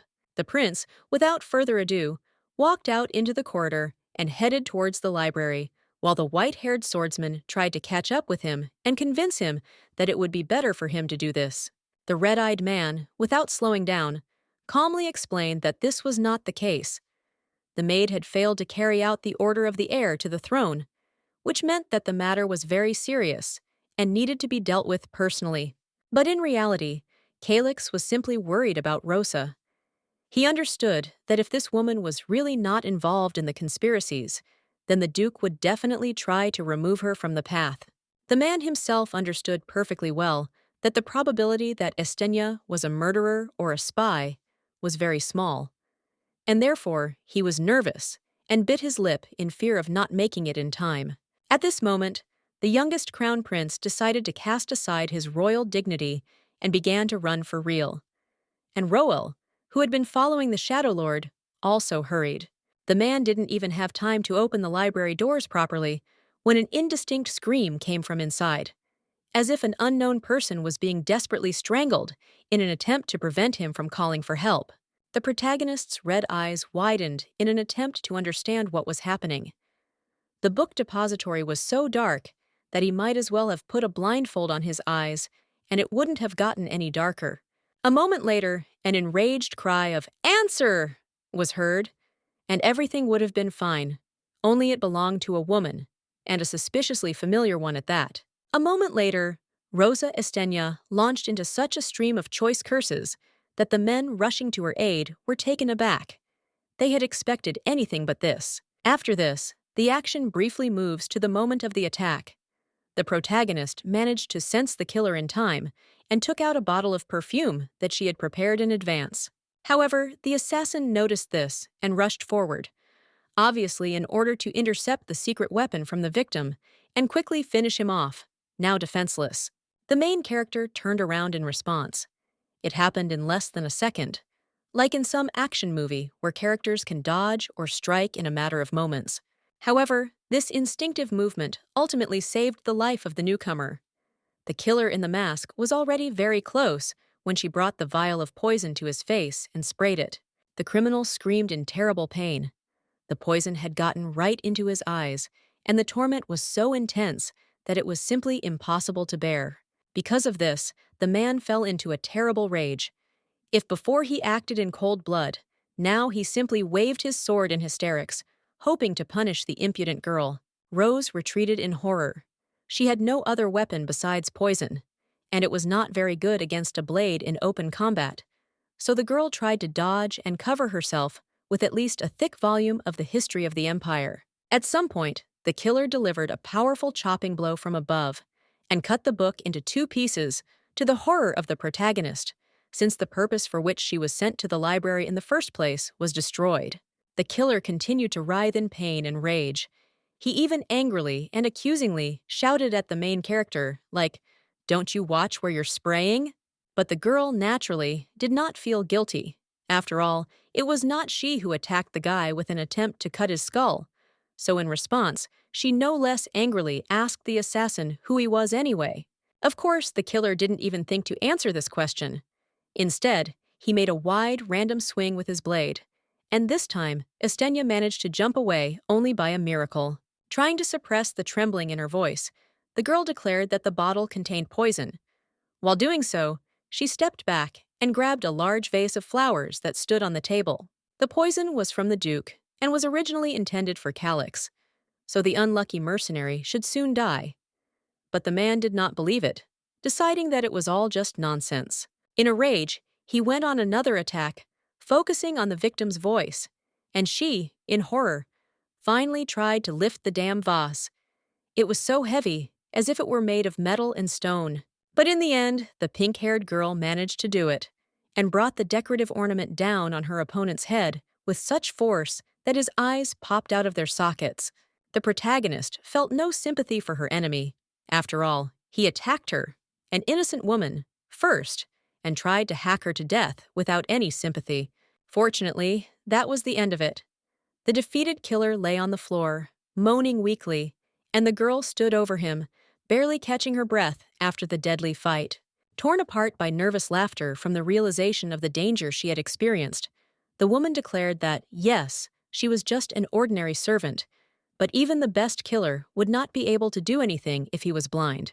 Rose then grabbed the sword and demanded an answer from the unsuccessful assassin, who sent him, but the man was too exhausted and stunned to say anything. Still having trouble comprehending the ordeal, the maid furiously jumped onto her opponent's back and began mercilessly trampling him in an attempt to make him talk. She beat the unfortunate killer like this for a long time, so that at some point the guy even mentally prayed for a short break so that he would have the opportunity to respond. It was during this activity that the protagonist was caught by Calix Fossman and Chris Rowell. The pink-haired girl was so carried away that she did not even immediately hear the creak of the opening door. It was a very awkward scene in the spirit of low-grade comedies. The prince's eyes bulged in shock. The maid froze like a statue from the same shock, and the unfortunate killer continued to lie there. This silent exchange of stunned glances lasted for a long time, until Rose finally dropped the stolen sword, and her victim weakly asked the crown prince for help. Trying in vain to smooth over the impression, Estenia blushed very sweetly, and in a cloyingly sweet voice called Calix your highness, which made the assassin wheeze painfully. She was about to tell the young gentleman that the man lying on the floor was clearly a murderer, but she was unable to do so. She was so surprised by the red-eyed brunette's grin. The heir to the throne immediately tried to hide it, but it was too late. The protagonist clearly noticed how his lips curved and almost lost her voice from shock. Then she tried to finish her speech, but again failed, because the crown prince came up to her closely with an open smile, and this sight made the main character break out in a cold sweat. Calix was already a pretty creepy guy, and his smile made that impression even worse. With it, the red-eyed brunette really did look crazy. Trying to somehow dispel this eerie atmosphere, the girl awkwardly took a bottle out of her pocket, into which she poured the poison she had recently received from the Duke. Oddly enough, this deadly substance was very familiar to Phosmus. He determined with one quick glance that it was called Rix's poison, and that in just an hour, the hapless killer would start coughing up blood. Rowell, having removed the mask from the guy, recognized him as a palace groom. However, the criminal looked very bad, as if an unknown thug had been punching him in the eyes for a very long time, and with all his might. Without even looking at the traitor, Calix ordered the loyal knight to clean up the library, after which he again turned all his attention to the protagonist. Having cast an attentive glance with his red eye at the newcomer, the brunette ordered the woman to follow him, and this was said in such a tone that even a madman would not dare to disobey. The maid, of course, obediently followed the master, but she could not shake off the feeling of fear gnawing at her insides. What could possibly be on Phosmus's mind? The main characters returned to the chambers of the imperial offspring. The young man sat down in a soft chair with a regal air, crossing his legs, while the maid obediently waited for permission to speak. The silence lasted for a long time, as Calix studied his new servant with a careful gaze, before finally saying that he wanted to hear an answer from her. The protagonist nodded tensely. She was afraid to find out what exactly the brunette wanted, but she also understood perfectly well that resistance in such a situation would be a death sentence. The man looked even more intently and carefully straight into her eyes, as if trying to burn a hole in the newcomer, and in a cold tone ordered her to tell him who she really was. A single drop of sweat rolled down the maid's cheek again. She smiled wearily, wondering how best to answer such a delicate question. The protagonist simply could not tell the guy that she was a resident of a completely different world, where his own universe was nothing more than a book, and the prince already knew that the heroine here was a servant and the daughter of a minor baron. The girl thought for a long time, and at some point, the main character decided to hurry her up. He didn't say anything, but he cast such an intent gaze that words weren't even necessary. The pink-haired girl swallowed hard. She realized that there was no way she could delay any longer, so she decided to go for broke. It was time to act, and then come what may. Rosa Estenia honestly admitted that before entering the service of the crown prince, she received a vial of poison from the Duke to kill his highness. However, the woman never figured out what to do with this muck. The traveler mentally added that if a person is not naturally deprived of brains, then he will know when and before whom he needs to bend his knees in order to stay alive. That's exactly what she did now. Pride is pride, but the main character still desperately wanted to survive in this cruel medieval world and find a way home. And for the sake of this, it was quite possible to humiliate herself. There was no longer a hint of her former insolence in Rose. On the contrary, she now demonstrated with her whole appearance the utmost respect and humility before her master. Estenia bowed before Phosmus as if he were not a man, but an incomprehensible deity, and took a solemn oath to sincerely care for her master from this moment on. In this way, the maid tried to convey to the paranoid prince that she was entirely on his side, and therefore did not pose any danger. This passionate speech really impressed the cold-blooded brunette. Calix even changed his position, leaning closer to the protagonist and not trying to hide his satisfied grin. Looking at the girl with interest, the main character asked how, in fact, she was going to take care of him, since he, no matter what, remained the heir to the throne. In response, the maid said one single word. It was very simple, but contained a huge amount of love and feelings, and that word was food. The younger Phosmus raised an eyebrow in surprise. He clearly expected that Rose would shower him with various arguments, hints at some alliances and political advantages, but not this. Remembering the disgrace that had been going on in the royal kitchen, Estenia assured the master that the premises needed to be thoroughly improved. After all, Calix was a prince and deserved to be treated accordingly. Of course, the main character wasn't going to limit herself to just food. She also vowed that she would clean for the young man, mend his clothes, and do everything to make him feel as good as possible. The protagonist gave her a very strange look. It was equally filled with embarrassment, longing, and timid hope. But in the end, the brunette asked, "Does the woman know that he is the son of a traitor?" The heroine quickly guessed that they were talking about the incident with the former empress, and it was apparently the reason why the brunette was treated with apprehension, fear, contempt, but not respect. The main character quickly got used to the fact that those around him always put him below his father and brothers, so now he was very suspicious of such a gesture of generosity. Uncomfortably aware that Phosmus would treat her with paranoia until the very end and carefully check every word or action, the protagonist reminded that a new maid had arrived at the castle today. And mentally, the traveler once again reminded herself that she could be killed in the near future, and even if she managed to avoid it today, luck would not always be on her side. This time, Calix didn't try to rush his interlocutor. He sat calmly and watched, waiting for her to finally get to the point, like a viewer who has stumbled upon an advertisement. In the end, the main character finished her long thought. She must convince the younger crown prince of her loyalty at any cost in order to stay alive. Instead of answering, the girl did something that no one could have expected from her. She bowed with such force that she almost broke the expensive marble floor with her own head. Without bending over, Rosa swore an oath that she would serve Calix faithfully and truly, and would never betray him, if only the prince could save her life. In short, she imitated the dog begging for treats and scratches with all her might. To say that the brunette was taken aback would be a huge understatement. He didn't look so shocked, even when he opened the door to the library and saw the hapless killer being bullied. This awkward pause lasted for some time, but eventually the protagonist smiled, demonstrating to the audience that the heroine's proposal really resonated with him. The red-eyed brunette agreed to try. He was even interested in what would come out of it in the end, and Estenia was so happy that she didn't even pay attention to her broken forehead and the trickle of blood running down it. Feeling her whole body becoming lighter due to incredible euphoria and delight, Rose once again swore eternal fidelity, and then the prince, already with irritation, answered, "Okay," and ordered to forget about this conversation. Still very happy, the protagonist feigned, "Command me, Your Highness," and the young man asked with doomed melancholy, was she doing this on purpose? Meanwhile, on the street, the night continued, very quiet and peaceful, so it was hard to even imagine that such tragedies as contract killings could happen somewhere.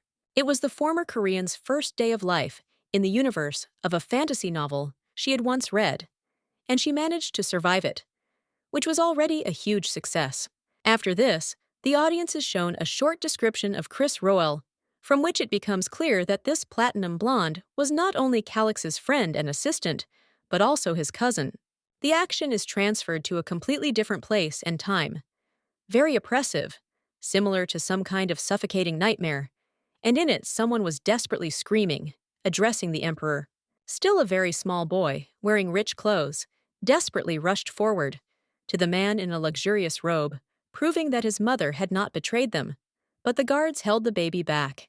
The child continued to beg the sovereign for mercy, but not for himself. He loved his mother so much that he was ready to do anything just so that she would be spared her life. Perhaps someone else would have been touched by this, but not the Emperor. He measured the child with a cold and contemptuous look from his red eyes, and then asked, "By the way, with what reason should one spare the life of a woman who tried to finish him off?" Little Calix Phosmus didn't know what to say to that. He just stared at his father in incredible shock, and then tears began to flow from his own scarlet eyes. Those who knew the Crown Prince only in the present would never have believed that he was once like this. Desperate, grief-stricken, begging his father on his knees to the last for mercy for his mother. It was one of the worst days in the protagonist's life.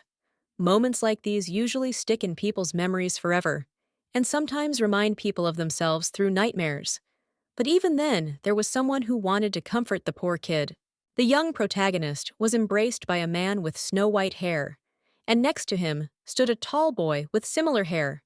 The young prince only hugged his uncle tightly and asked at least him to do something. Most likely, the blonde himself understood perfectly well that his sister had nothing to do with the conspiracy or was forced to participate in it under duress. But he could not do anything. The man tried to convey this thought to his nephew with sorrow, while Calix looked at him with horror and grief, as if he could not believe that even this man was helpless. The only advice that Roel's father was able to give was to act as if nothing had happened. Only then, the merciless emperor would not order the young Phosmus's head to be cut off after his mother. The protagonist really took this advice to heart. After what happened, he realized very keenly that he wanted to stay alive, no matter what the cost. And if for this reason Calix will be forced to kill, sparing neither men nor women, then so be it. And thus was born the mad, bloodthirsty prince that everyone knows. It is possible that the protagonist would have stewed in his own memories for a long time, showing the audience how he got to this point in his life. But at the most important moment, Rose entered the stage. Smiling and spreading an unnatural glow around herself, the pink-haired maid asked what the master thought of this or that sweet, and even dishes on plates and teapots floated around her. At that moment, Phosmus finally woke up.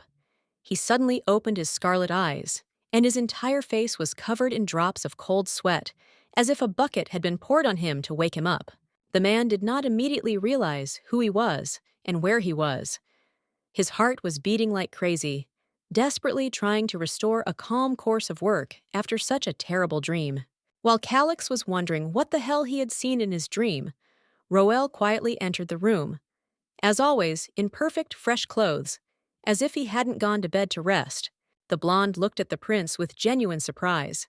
As it turned out, he didn't think that the brunette would sleep in this room, so he came here to leave a report. And his surprise was understandable. After dozens of attempts had been made on his life, it would be logical for the protagonist to spend his nights in various secret places. However, Phosmus was, to put it mildly, not in the mood to talk. Rubbing his aching head and angrily clenching his jaw, the man muttered that he did not understand anything. Chris blinked his blue eyes in confusion. It was probably the first time in his life that he had seen his cousin and boss in such a state. But the brunette decided to quickly change the subject. As it turned out, the young knight was going to warn the crown prince that the groom, who was also the night killer, had died, and his body was safely hidden, and that in Roel's bag was the ill-fated volume of the History of the Empire. It was the very book that the time traveler had gone to the library to get at night, mercilessly cut into two halves, and for a few seconds the men looked at it silently. Calix smiled very tensely and said, "Wow! just like a man who had seen something he really didn't like, but was unable to admit it openly. After a pause, the red-eyed prince said ominously, "Here comes the assignment." And somewhere in a completely different place, Rosa Estenia began to tremble, as if from a very severe frost. The girl was in the kitchen, doing some chores, when she felt a very strong and unexpected discomfort, and the bearded chef, already familiar to readers, looked at the protagonist with lazy interest. The elderly man chuckled maliciously and patted the maid on the shoulder, because the latter had still managed to keep her head on her neck. And the heroine felt awkward again. Not wanting to arouse suspicion, she laughed awkwardly, demonstrating that she shared her boss's sense of humor. And then the bearded man noted that the newcomer had become a frequent visitor to his domain. And it was at this moment that the audience was shown a close-up view of the cook scratching his dirty neck and beard with long, unwashed fingers. Rosa, unfortunately, saw this too, in all its details, although she would probably have given any money to avoid looking at such a disgusting sight. But she was convinced that things in the kitchen were even worse than they seemed. The head of the kitchen did not pay any attention to his own hygiene, so it was strange that the prince had not yet come down with severe indigestion.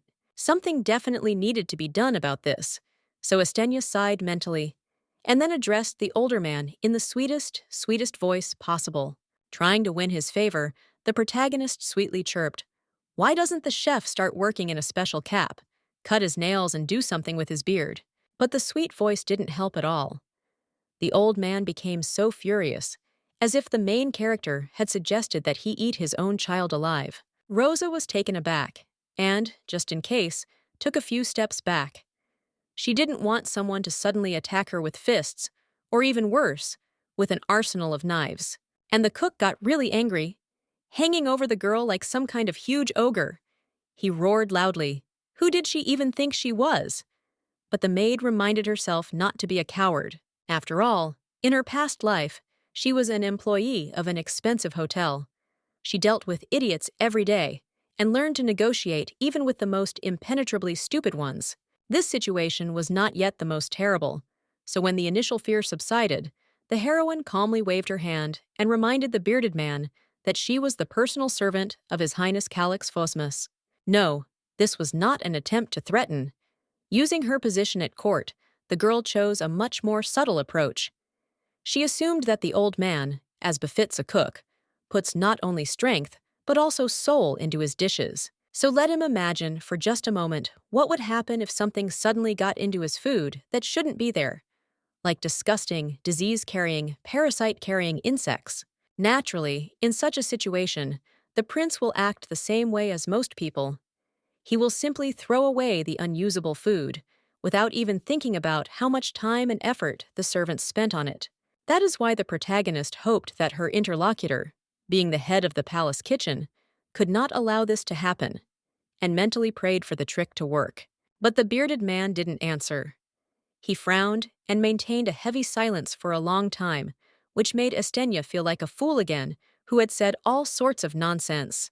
The silence lasted for 1 second, then another, a third, and with each passing moment, the atmosphere grew tense, until finally the cook opened his mouth and laughed, sincerely and to the point of tears. The man laughed for a long time, as if he had heard the funniest joke in the world, but eventually he calmed down, and then with genuine interest suggested that the fact that Calix had not yet executed Rosa had nothing to do with blind luck. If at first the bearded man was very angry at the hit woman's suggestion to deal with hygiene, now he completely changed his mind and decided to do everything as she said. Laughing and clapping the protagonist on the back, the cook admitted that he liked the woman's assertiveness, and she thanked the client for his understanding, but quickly refused to explain what this strange word meant. Extending his palm for a handshake, the man finally revealed his name, Tyrant, and he invited Estenia to contact him at any time if she needed anything. The pink-haired maid accepted the hand a little awkwardly, but she still sincerely thanked him for this service and admitted that she was truly glad to cooperate. And at that moment, laughing out loud, the bearded man declared that he would not promise to fulfill her request, the one that concerned washing her hands, beard, and skin. The protagonist was so taken aback that she didn't even say anything in response to this. And then, when Tyrant turned away, she looked with a forced smile at the dirt he left on her own palm. The main character didn't say anything, but from her forced smile, it was easy to understand that in a different situation, Rosa would have said a lot of affectionate things to the cook. And he, meanwhile, was calling out to the rest of the servants. Pointing to the newcomer, the man introduced her to the other maids and cooks as Prince Calix's personal servant and ordered her to fulfill all her requests in the future. The girl's reaction was like the effect of an exploding bomb. They ran up to introduce themselves with great enthusiasm and joy, which left Estenia taken aback again. Everyone wanted to make pleasant connections at court, especially if a certain person had access to a member of the imperial family. The heroine was literally bombarded with questions and other words. Only one person remained completely indifferent to this. This man sat a little further away and calmly ate a ripe apple, enjoying its taste. However, he was not at all in the clouds, as one might assume. This red-haired youth with amber eyes listened attentively to everything that those around him said. At some point, the stranger glanced furtively at Rose. The protagonist was talking to the other servants at that moment, smiling at them and telling them something. The red-haired boy, hiding from the others behind the wall, looked surprised. He said Estenia's first and last names in such a tone as if they meant a lot to him. Some time passed, and here the main character stood, neither alive nor dead, with an unnatural smile on her face and feeling a horde of icy goosebumps running through her body. And there was a reason for that. Right now, Calix Phosmus was boring into her with an irritated gaze, like a strict and angry parent about to punish a naughty child. The reason, as it was not difficult to guess, was the long-suffering history book. Earlier, the prince and his confidant did not pay attention to this, but after examining the book in the morning, the brunette decided to give the new maid a dressing down. In the end, the protagonist, tired of the silence, said that since Rose had a mouth, let her do a good deed, open it, and say something in her defense. But the poor girl simply could not bring herself to open her lips. The reason was not so much fear as uncertainty. What kind of justification can you come up with in such a situation so as not to get even more problems on your neck? Estenia very clearly and in detail presented such a picture, how she, with feigned carelessness, says that it is just a book, and the enraged prince in response orders her to be killed. Then she imagines the result of an attempt to move the ruthless master to pity, to declare with tears that she had no other choice, and this will also end in execution, but for incompetence. Perhaps none of this would have happened in reality, but the newcomer was too scared and depressed to check, so in the end she simply bowed her head and promised to get a copy of the damaged tome. The man listened to her, his face propped up on his fist in boredom. It seemed that he was only giving the protagonist the opportunity to clear her name out of politeness. Calix, having calmly repeated her desperate promise, does something unexpected. He orders the maid to open the book, which has been cut into two crooked halves. Rose, of course, is surprised, but arguing in such a situation would be like death for her, so the woman immediately rushes to carry out this simple order. And between the pages, the main character discovered a sheet of paper, but not a simple one. It seemed to be made of pure gold and precious stones, because it glittered and sparkled. And then Phosmus finally asked if Estenha really thought he could find something like that, and although he had not yet shouted, there was a growl in the young man's voice like that of an enraged beast. The protagonist realized with horror that without wanting to, she had stepped on the master's sore spot. Imagining how she would be executed in the most horrible ways, she nevertheless swore to fulfill her promise. To say that Rose felt beaten would be a huge understatement. The newcomer mentally screamed in despair, thinking that she was just an ordinary servant. She was not capable of carrying out tasks of such an exorbitant level. On the other hand, Calix himself didn't have much of a choice. He couldn't trust anyone except Roel and the pink-haired girl, which he himself understood perfectly well, so he was generous with a little help. It was a purse filled to the brim with gold coins, very heavy even to look at, but the girl was so amazed that she didn't even pay attention to it. She was taken aback, imagining how much such a huge amount of precious metal could cost on her native Earth. But the prince himself treated this donation lightly, as if it were a tip. Insanely happy, Rosa was ready to get even a star from the sky for Calix, but the young man only sent her away with slight impatience, warning that he had only 2 days to complete the task. Estenia had not yet realized how short a period of time it was, because her thoughts were still preoccupied with gold, and as soon as the gentleman finished speaking, she flew out of the office, slamming the door noisily. Roel, who had been standing silently to Phosmus's right hand throughout the entire episode, finally spoke up. The white-haired man was asking if Calix really believed that the protagonist would complete the task, since the book contained an invitation to the third prince's ball, something that could not be obtained without a reason. The red-eyed brunette calmly admitted that even he would have had a hard time getting an invitation to such an event from his brother. But the important point was that it was not he who gave the difficult task to Rose. She volunteered on her own. The young knight looked at his master very carefully. Perhaps he would have liked to point out the unfairness of such a decision, but he still remained silent. After that, Chris's eyes clouded over. He mentally traveled back many years to the past, when he was still a teenager, and Calix was a broken, unhappy child, broken by the loss of his mother. The kid then cried his already red eyes out, before finally admitting that if he wanted to survive in this situation, he would have to become a killer himself. Many years passed, and this poor, weak boy grew into a young man, sitting in a chair with an air of as if the rest of the world were nothing more than his plaything. And the white-haired knight smiled, for the first time in history. It was difficult to say whether he was proud of his cousin's achievements or saw some irony, but he added out loud that he hoped for Estenia's success. Phosmus, looking puzzled and slightly irritated, called out to his subordinate, as if the latter had started talking nonsense at the most crucial moment. From the younger prince's point of view, that was indeed the case. Calix believed that a simple servant was in principle incapable of performing such a task, and Roel countered that this time the brunette had gone too far with his inflated standards. The prince angrily asked, "What?" But after that, the focus changed to the courtyard, where numerous maids were hanging out laundry to dry. And there, among others, was Rose. The protagonist, uncomfortably, thought that she would have to seriously work on her unhealthy obsession with money. She was finally beginning to understand what kind of mess she had let herself get herself into. She looked at that same gilded invitation card, and on it, in dark letters, was embossed the solemn words, "You have been invited to a masquerade ball." It was as if a huge lump of ice had gotten stuck in the girl's throat, and her smile wasn't even forced, but simply close to hysteria. She finally realized that Phosmus was burning her with his gaze not at all for the damaged history book, and it would be fine if the invitation had been received from some mid-level nobleman who hoped to increase his prestige through the prince's presence. No, its author was another heir to the throne.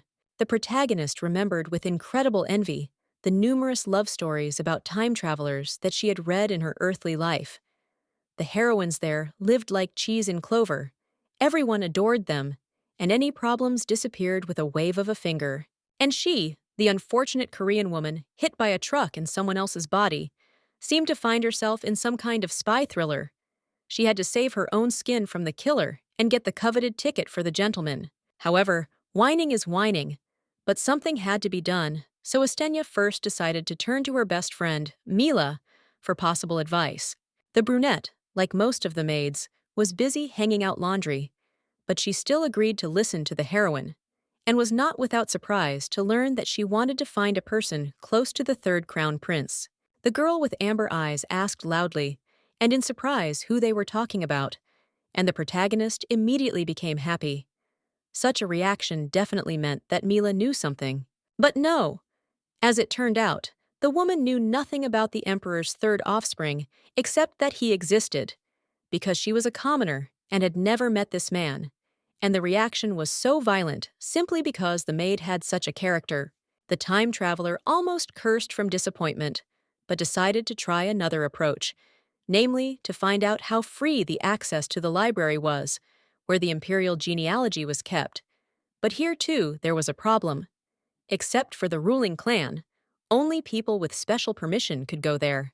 Having explained this, the dark-haired girl grinned widely, and giggled into her fist, as if Estenia had just made an incredibly stupid, but still funny joke. Fortunately, it turned out that Mila could help the protagonist. Putting her arm around her shoulders in a friendly manner, the maid brought a piece of paper to Rosa's eyes. With a solemn air, she announced that this was a map she had drawn to the Crimson bookstore, where you could buy everything that had ever been printed, and even things that hadn't. Despite being familiar with the original work and its characters, the traveler had no idea what was being discussed, but since a drowning man will clutch at a straw, she did not refuse. The pink-haired maid thanked her friend from the bottom of her heart, and she, with a sly but friendly smile, asked her to buy her something tasty later as a thank you. The protagonist, of course, did not refuse. It was a ridiculously small price to pay in response to a possible solution to the problem, and after that, the girls went their separate ways. Mila waved good-naturedly after Rose, and then suddenly stopped and froze. At that moment, she looked very creepy, like a zombie who had finally been released from the sorcerer's control. Blinking, the brunette wondered where she got that homemade map from, thereby showing that someone was closely following Estania's adventures. After this, readers are shown a magnificent view of the imperial city. In the rays of the sun, these neat houses made of sandstone with sapphire roofs resembled a confectionery product. And at that moment, Rose was walking along its streets. In order not to stand out from the crowd, she had changed her official maid uniform for a simple dress and a headscarf. At some point, a random merchant called out to the protagonist, offering her a ripe apple to try, but the girl refused the gift with a good-natured smile. In her mind, the traveler was surprised at how much reality differed from her expectations, because of how much intrigue, murder, and blood there was in Rise of the Blood Moon Empire. She was sure that there would be destruction and fear all around, but in reality, everything was quite good. Besides this, the main character was very proud of herself for having managed to integrate into the local society to such an extent that no one noticed her. And this in less than 2 days of living in the new world. After making sure there were no strangers nearby, Rosa Estenia took out the map Mila had given her. But all she saw were sloppily drawn lines. It was a real blow to the gut. Before that, the protagonist still hoped to find a passage to the right shop. But now, if she met her friend, she could slap her. Because of the terrible melancholy, the pink-haired woman forgot for a moment that she was, in fact, in the middle of the street, and did not notice how a man with bags in his hands was walking towards her. The boor unceremoniously pushed the girl with his shoulders, ordering her to get out of the way as far as possible, and she, not expecting this, stumbled and began to fall to the ground. However, the painful landing did not happen. At the very last moment, someone's caring but strong hands caught the fragile maid. It turned out to be the mysterious red-haired young man whom the viewers saw when Estenia was settling things with Tyrant in the kitchen. Now the boy greeted the heroine good-naturedly and smiled. The protagonist was so taken aback by what had happened that she didn't even say anything. She just cast an extremely worried glance up at her unexpected gentleman. But the young man did not demand any gratitude yet. On the contrary, he smiled so brightly that for a moment he looked like a humanoid sun that had come down from a child's drawing. The stranger clearly expected that the girl would start talking to him, that they would gradually become closer, and then it wouldn't be long before they took a walk together. But no. Rosa decided to shamelessly wave her hand, only thanking the strange man for putting his shoulders on the table. For a moment, the red-haired man was dumbfounded, but almost immediately changed tactics. Carelessly putting his hands behind his head, he announced that he would still follow Estenia, because he felt that the latter was planning some interesting adventures. Otherwise, it was in vain that he had been following the target from the moment he left the palace. Now it was time for the main character to be unpleasantly surprised. Scowling angrily, she demanded a direct answer as to who this kid was and what the hell he wanted from her. The redhead stared at the protagonist with great surprise. One might have thought that she had just demanded an explanation of elementary and understandable things, like why water is wet. Looking straight into the woman's soul with eyes sparkling with unhealthy enthusiasm, the man finally mentioned his name, Aaron, as if that already explained everything in abundance. Then the creepy stranger added that he was in the kitchen when the maid was talking to Taryn, and it seemed to him that something interesting would definitely be connected with her. But Rose still irritably demanded to explain what the guy needed. She didn't care about his name. In her emotions, she asked if the red-haired man was a stalker, but quickly came to her senses. This is a completely different universe. Here people have no idea that on Earth, this word is used to describe manic stalkers. Estenia refused to waste time explaining the unknown term, and only angrily threw Aaron so that the latter would not think of following her anymore.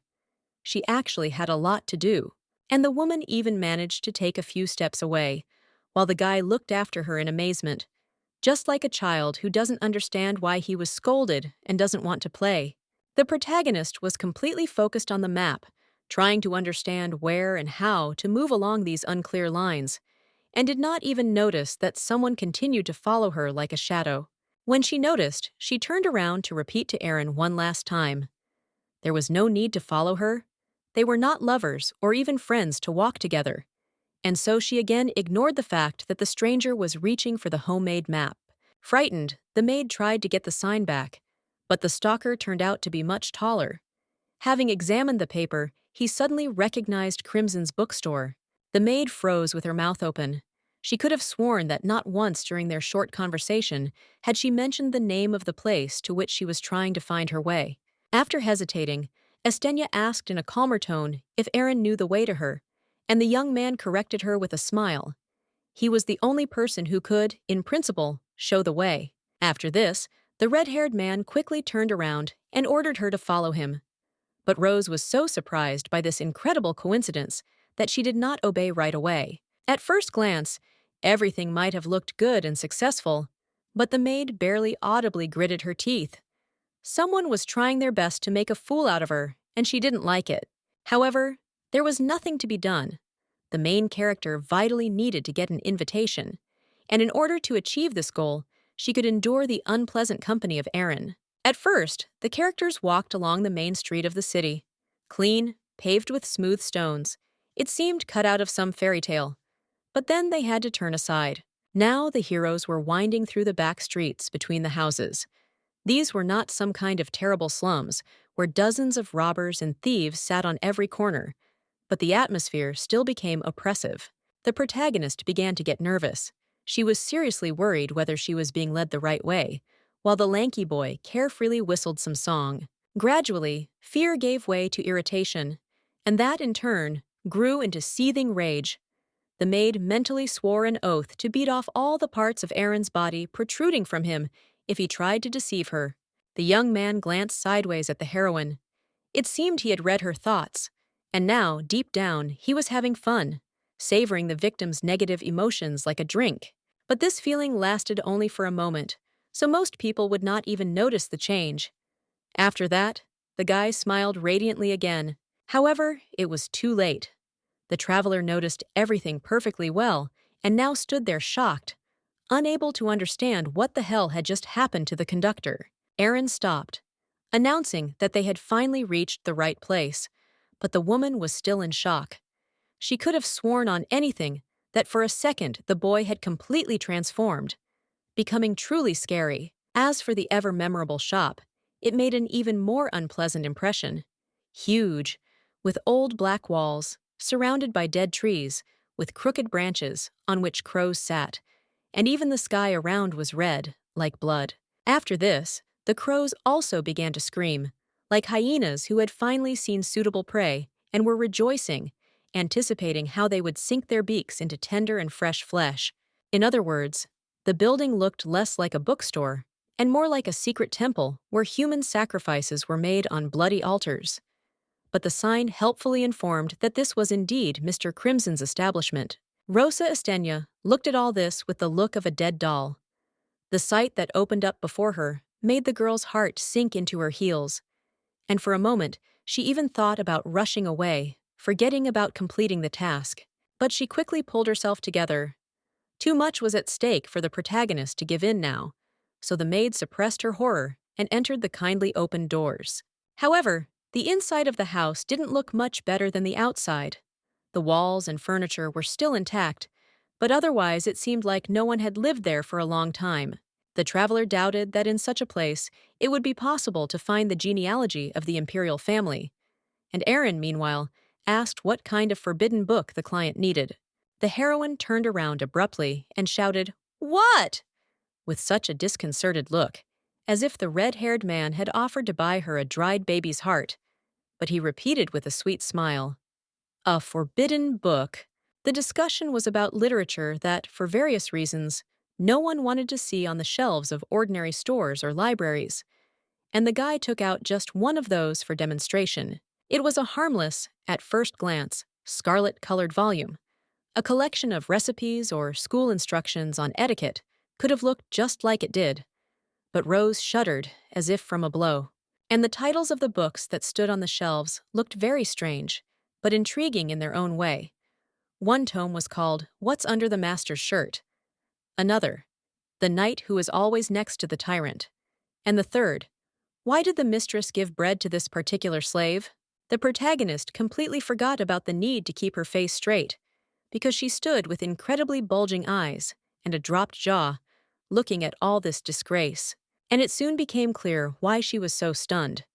As it turned out, the glorious empire had such puritanical morals that banal erotic novels fell under the category of forbidden literature. Now Aaron good-naturedly clarified what suited Rose better: works completely devoted to erotica, or those more oriented towards romance, and did not notice how one book gave off a haze. But the girl did notice. This grimoire was called 34 Things to Summon a Demon. And when the red-haired man realized his mistake, he unceremoniously threw it away. This frightened the newcomer even more. She didn't say anything, but looked very closely at the guide and thought, who is he after all? The guy tried to act as carefree and relaxed as possible, as if he was already a best friend. But at the same time, he involuntarily demonstrated that he had an excellent understanding of how everything worked here. After some hesitation, the main character decided to act directly. She simply asked how well Aaron knew Crimson's shop, and he looked at the woman in response. However, she could no longer be confused by the eerie gaze of the amber eyes. Looking into them firmly, Estenia assumed that the books were just a cover, and in fact, they were selling information for money here. The red-haired man said nothing, didn't blink, and didn't even smile, as he would have done before. It was as if he were a bewitched puppet that the puppeteer had just thrown. But this strange pause did not last long. After it, the mysterious young man nevertheless smiled, as if he felt pride in the intelligence of his interlocutor. However, Aaron, of course, was not going to lay all his cards on the table after the first move. He simply showed the girl a thumb and repeated with a grin that he was the only such expert. And then, without asking permission or even warning, the boy grabbed the maid by the hand and dragged her along with force, ignoring her resistance.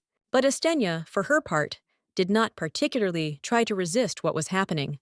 Perhaps she decided that this way it would be easier to finally get the necessary data. Aaron led the visitor into the depths of the shop. In terms of size, it could easily compete with many noble estates, so it had enough rooms, stairs, and floors.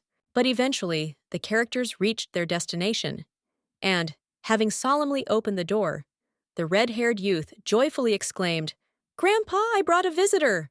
As it turned out, it was an office where there was a man with a thick red beard and mustache. No longer young, but not yet a gray-haired old man. He was looking with interest through a magnifying glass at an object resembling a heart. The mysterious Mr. Crimson looked very ordinary. He did not resemble the stereotypical evil sorcerer or scheming schemer. He even grumpily reminded his grandson that he did not work with newbies, as if it was an attempt to feed him food he did not like. Aaron was about to explain that Estenia had no intention of asking for a job, but he didn't have time. The main character finally threw off his hand and then took a step forward. Without saying anything, she slammed the purse of gold she had received that morning from Calix onto the table, and the crash was as loud as if someone had hit the unfortunate furniture with a steel hammer. In this way, Rose decided to make it clear to the pair of schemers that she was not a newbie and would not be able to manipulate them in any way she wanted, but that cooperation would be profitable. Crimson's eyes widened in surprise. Probably the old information broker had never encountered such behavior in his entire practice, at least from a young woman. Of course, the sight of gold also played a role. The wallet opened slightly, showing those around the magnificent shine of the coins, on which a caravel was depicted. Any man would have drooled at the sight of such luxury, but Aaron's grandfather turned out to be a tougher nut to crack. He only grinned, looking at such a treasure. And then he laughed sincerely, very loudly and with all his heart, which immensely surprised not only Estinia, who had hoped to conquer the informant in this way, but also his own grandsons. Having somehow managed to cope with the surging emotions, Crimson admitted that Rose was not at all like what he had heard, after which he graciously asked what she wanted.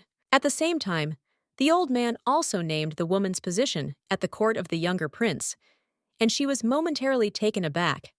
How could a complete stranger know what she did for a living? However, one had to give Estenia credit. She tried not to show her shock openly, instead just smiling slightly tensely at the corner of her lips. As it turns out, during her very short life, the protagonist managed to have several jobs, including working as a casino employee. There she was given good advice. Never to show your excitement to your opponent, because this alone could be enough for the opponent to get the key to victory. So Rosa tried to turn everything into a joke. When asked how Crimson had learned so many details about the latest guest, the red-haired old man in the monocle narrowed his eyes slyly and replied that it was as easy as pie. Firstly, the pink hair color, which is rare to find even in another world. Secondly, the overly rich clothes and the precious brooch, which can only be found in the palace. And finally, the willingness to bargain for huge sums, inaccessible to the common man. In other words, the disguise on which the traveler had placed such hopes turned out to be an open book to an experienced eye. Not to mention the fact that an aristocratic acquaintance had warned the informant about Calic's new favorite even earlier. Finally, the data merchant repeats the question. What exactly does Rosa Estenia, Prince Phasma's personal servant, and the only one to retain her head for more than a day, want to know? It was a very strong move, which took the protagonist's arrogance down a notch. With a wry and forced smile, she admitted that Crimson was not eating his bread for nothing, and then asked how well he knew their state as a whole. The old man began his answer by admitting that he was not an aristocrat, and after that, the main character was about to leave, apologizing for disturbing her and taking her wallet with her, but the informant did not allow it. The cunning bearded man was not going to lose such a fat jackpot, and besides, he simply did not have time to finish speaking. So, clearing his throat and keeping his hand on the coveted bag, he began the conversation again. The purse with gold seemed to open by accident, and the owner of the shop, again, seemed to inadvertently move 3 coins out of 10 towards himself, but the protagonist immediately noticed and remembered it. Officially, Crimson might be a commoner, but if a rich young lady needed to know something about the powers that be, he was quite capable of helping. Looking straight at the gold with a very strange, almost half-mad look, Estenia asked if the shopkeeper worked with objects, without specifying what kind. The old man calmly replied that it depended on the thing itself, after which he asked what kind of artifact needed to be obtained. Some ancient royal gem or a tome lost over the centuries. The main character was silent for a while. Before her eyes, as if in reality, appeared a gilded sheet of paper with an invitation to the Third Crown Prince's Masquerade Ball. It was quite possible that her life depended on this ticket, but there was another thing that was no less important to Rosa than the ill-fated piece of paper, and the girl wanted to get it. Yes, it was related to Calix. The protagonist had a certain plan on how to deceive this man and stay safe no matter what happened. All that was required for this was to find the main character of the original work, the one who made the cold-blooded prince and his faithful guard fall in love with her. Of course, the maid had no intention of telling all this to the old cunning schemer. Instead, she demanded to know the most serious secret of a certain Duke Tianel. As it turns out, this man was the parent of the original novel's protagonist, and since she was conceived out of wedlock, in a casual love affair, her existence was carefully guarded from the nobility. If Crimson can find out where exactly this mysterious heartbreaker lives, who is destined to charm even the impenetrable Phasmas, it will be a real jackpot. The time traveler simultaneously learns where the biggest threat to her existence is and at the same time learns how competent this shopkeeper is, killing two birds with one stone. True. Then Rosa remembered that she had only 2 days to find a second invitation to replace the torn one, so she checked just in case whether the merchant would be able to cope in 24 hours. Crimson asked, in a slightly sharp tone, if he was being tested. He was clearly one of those people who were keenly aware of doubts about his abilities. And then the maid pushed the 3 coins towards him. Estenia peacefully informed him that they were the price for completing the current task, and if the old man succeeded, then next time he would receive 6, and the information broker quickly agreed, changing his anger to mercy. The client and the merchant extended their hands to each other, symbolically demonstrating the conclusion of a contract. And Aaron, who had been forgotten for a few minutes, silently looked at this with a strange look. After this, the maid and the young man accompanying her left Crimson's shop. As it turned out, the day had already ended and was replaced by a crimson-orange sunset. The bookshop no longer seemed like a supernatural abode of devil worshippers, and even the young man was silent and unsmiling this time, until he finally decided to ask how Rose had found out about his grandfather's prices. As it turned out, he usually took 3 full-weight gold coins for completing such orders, but the girl admitted that she made this assumption when she saw how he had previously moved several coins from his wallet towards himself. Aaron stared at the protagonist with genuine surprise and even blushed, which made the woman embarrassed. Had she just said or done something stupid? The awkward episode lasted for some time, and then the young man, who had been stalking the maid all day to lead her to a deal, began to laugh, not in the way that a stereotypical evil villain does, trying to demonstrate his evilness, sincerely and joyfully, and the young man even, with some difficulty, reported that the main character is really very interesting. So Aaron warned Estenia that he would be watching her from now on. And from these simple words, in essence, it was as if a very sinister aura emanated. Rose responded by opening her blue eyes wide and staring at her interlocutor with a look that might be seen on a fish or a man who had been hit over the head with a club. And the red-haired boy responded with a sly, fox-like, but good-natured smile, as if he and the main character had been old friends for a long time, and this was just part of a pleasant pastime. From the outside, it really might have seemed that way. Having recovered from her surprise, the protagonist angrily demanded to be shown the way back to the palace, and Aaron was very convincingly offended, not understanding what she didn't like. The action moves several hours into the future. The sunset has happily given way to night, and the light of a huge silvery moon plays on the walls of the giant castle of Calyx. Many people had already successfully seen the 10th dream, but not Rosa Estenia. Right now, she was drilling something or someone with her eyes, as if trying to emerge victorious from a strange duel. The victim this time turned out to be a strange diary kept by the prince's real servant, whose body was occupied by the soul of the dead earthling, setting the entire plot in motion. In the end, the traveler couldn't take it anymore, lowered her eyes, and exhaled heavily. One could say that the book won this duel with a crushing score, but the girl wasn't going to give up so easily either. She grabbed the book and began frantically turning the pages, hoping to see updated information. And the tome did not disappoint its new owner.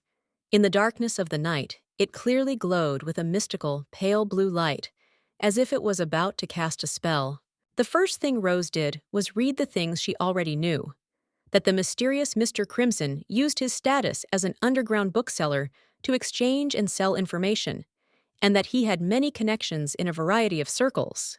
The book also helpfully warned that the price for his services was 3 coins, and Estenia was so furious that she almost tore it up, because how much effort she would have saved if she hadn't carried around a huge, full purse. Turning the page in irritation, the protagonist came across something unexpected. The conversation was about some Mrs. Mallory, a herbalist, but the girl had no idea who she was. But the text helpfully suggested that this mysterious person allegedly gave Rosa special herbs from Vigent. They could easily determine the presence of poison in water or food. This plant had such mystical properties. If even 1 drop of poison fell on its leaf, it would immediately change color from green to blue, like a chameleon. And the box with this treasure, if you believe the mysterious entity that left notes in the diary, was in the third drawer of the table belonging to the protagonist. The main character felt very strange and uncomfortable, but anyone would feel the same way in her place, realizing that someone can easily rummage through your room, change something in it, and hide it. To make sure, the traveler hurried to open the place mentioned in the book, and with mixed feelings saw that the text had not lied. The herbs really were there. This plant had a very simple and nondescript appearance. If you didn't know beforehand, you would never say that it was, in its own way, much more valuable than gold. And Rosa Estenya was still slowly realizing that the mysterious chronicler had not lied this time either. As before, with the poison from the Duke, which had mysteriously ended up under the bed. No, the woman was, of course, glad that she now had a reliable and secret way to avoid gifts from ill-wishers. But who was helping her, and why? The maid asked herself this question out loud. And, naturally, no one answered her, just like the first time she tried to get information through the mysterious diary. For a few seconds, Rosa stood silently, not looking anywhere in particular, and then she closed her eyes bitterly and admitted that it would have been better if the mysterious benefactor had sent her home. A few seconds later, the sad laughter turned into stifled crying. The protagonist really missed her home on Earth, her family, friends, and even her old job. But to the credit of the main character, she did not allow herself to fall into hysterics. Trying to think detachedly and calmly, she reminded herself that she had done a wonderful, praiseworthy job that day. She simply needs to live until the moment when Tianel's illegitimate daughter arrives at the court of Calix Phosmas. Then she will be able to safely leave the palace. And besides, this will allow the time traveler to fully concentrate on another mission, finding a way to return to Earth, to her native Korea and to her old body. To cheer herself up and give herself more motivation, the pink-haired girl called herself by her real birth name for the first time in a long time, Lee Chae-rin. Readers were then shown another character page. This time it was dedicated to Aaron and told what an unbearable slacker he was, constantly running away from his duties in the kitchen. The action moves to the next day. After a fateful trip to the shop of the mysterious Mr. Crimson, the main character received a letter from the postman boy. The protagonist had not yet made any acquaintances in this world who could or would send a message in this way, but she looked at the message with interest. As you might guess, it was a message from an old bookseller saying that the ever-memorable Duke, for some reason, was keeping a close eye on the girl Serena, who suspiciously resembled him in appearance. Yes, this was the main female character of Blood Moon Empire. For some reason, the time traveler desperately believed that as soon as this woman appeared, all her problems would immediately disappear. In addition, in the letter, Crimson asked whether Rose wanted to continue working with him, but this did not need to be written. The maid was in seventh heaven. Armed with a quill, the maid quickly wrote that she would send the promised payment, and in addition, immediately gave a new mission: to get tickets to a closed event organized by the Third Crown Prince. After this, she and the young postman parted ways. The boy, without wasting any time, ran off to continue delivering messages, and the girl, wishing him luck, also returned to work. It was her triumph. What initially seemed like a suicide mission turned out to be easier. All that was left was to wait a little longer for the next results. After this, the action, apparently, moved to the evening. In the office of Prince Calix Phosmas, the lamps were burning brightly, and behind him, the fireplace was blazing like a huge crimson flower. Respectfully closing her eyes, the main character obediently handed the gentleman the treasured gilded invitation, exactly the same as the one that was lost during the battle with the Night Killer. It would seem that the brunette should have praised the maid for completing such a difficult and even dangerous task, but he only cast another cold glance at her and asked, "Is there really only one ticket?" But such tricks no longer scared her. As it turned out, Estenya received as many as 3 invitations, and all thanks to Crimson. The latter even complained that the mission turned out to be too easy. Laying out the precious paper in front of him like ordinary cards, Calix asked if Rosa knew what it was, and when she answered that it was invitation tickets, he asked pointedly where exactly. The traveler didn't understand mentally what the problem was at all. She had gotten the necessary things, So what else did this crowned murderer want from her? Fortunately, the girl, with all her many talents, did not know how to read the thoughts and emotions of those around her. Otherwise, she would have felt how the red-eyed young man seemed to be covered in ice. Phosmus would never admit it out loud, but he began to fear the protagonist no less than she feared him. The third crown prince held an illegal meeting and carefully covered up all possible traces. But a supposedly ordinary maid somehow managed to find her way there. If earlier, Calix still considered Rosa simply an overly emotional, shameless, but smart girl, now she has become an extremely mysterious and dangerous person, to whom it is better not to turn your back. Not long ago, the main character made inquiries about the protagonist's origins. She was born into a family of unremarkable barons, lost her parents during an epidemic, and after that got a job as a maid in the palace. In other words, neither Phosmus nor Roel managed to find anything that would arouse concern or even interest. The most banal biography of an unremarkable woman of noble origin. But it remained even more incomprehensible how, for heaven's sake, she had accomplished such a task. After all, it was not much easier than literally getting a star from the sky. For a while, the main character was again plunged into unpleasant memories of the past. How he, still a child, had to shed blood for his own life. It was very unpleasant for the prince to realize that, in a way, he had driven Estenha into the same trap he had been in many years ago. And the fact that a person can do the impossible in order to save his own skin in hopeless situations, the young man also knew from his own experience. If a girl managed to bypass or overcome all obstacles in order to complete such a difficult task, and all for the sake of keeping her head, it will not be possible to treat her as before.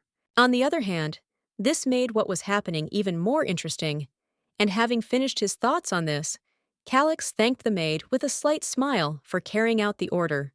And then the brunette declared that the pink-haired girl would go to the ball with him, in the tone in which people, looking at huge black clouds, say, "Oh, it must be raining heavily."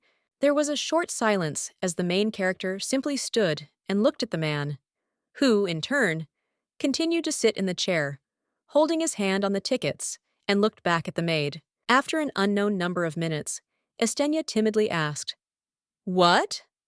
And Phosmus, instantly angry, repeated that she would accompany him to the ball. If it had been some other girl, and if one of Calix's brothers had been in his place, there would have been no discontent in principle. But the newcomer only grabbed her head in horror.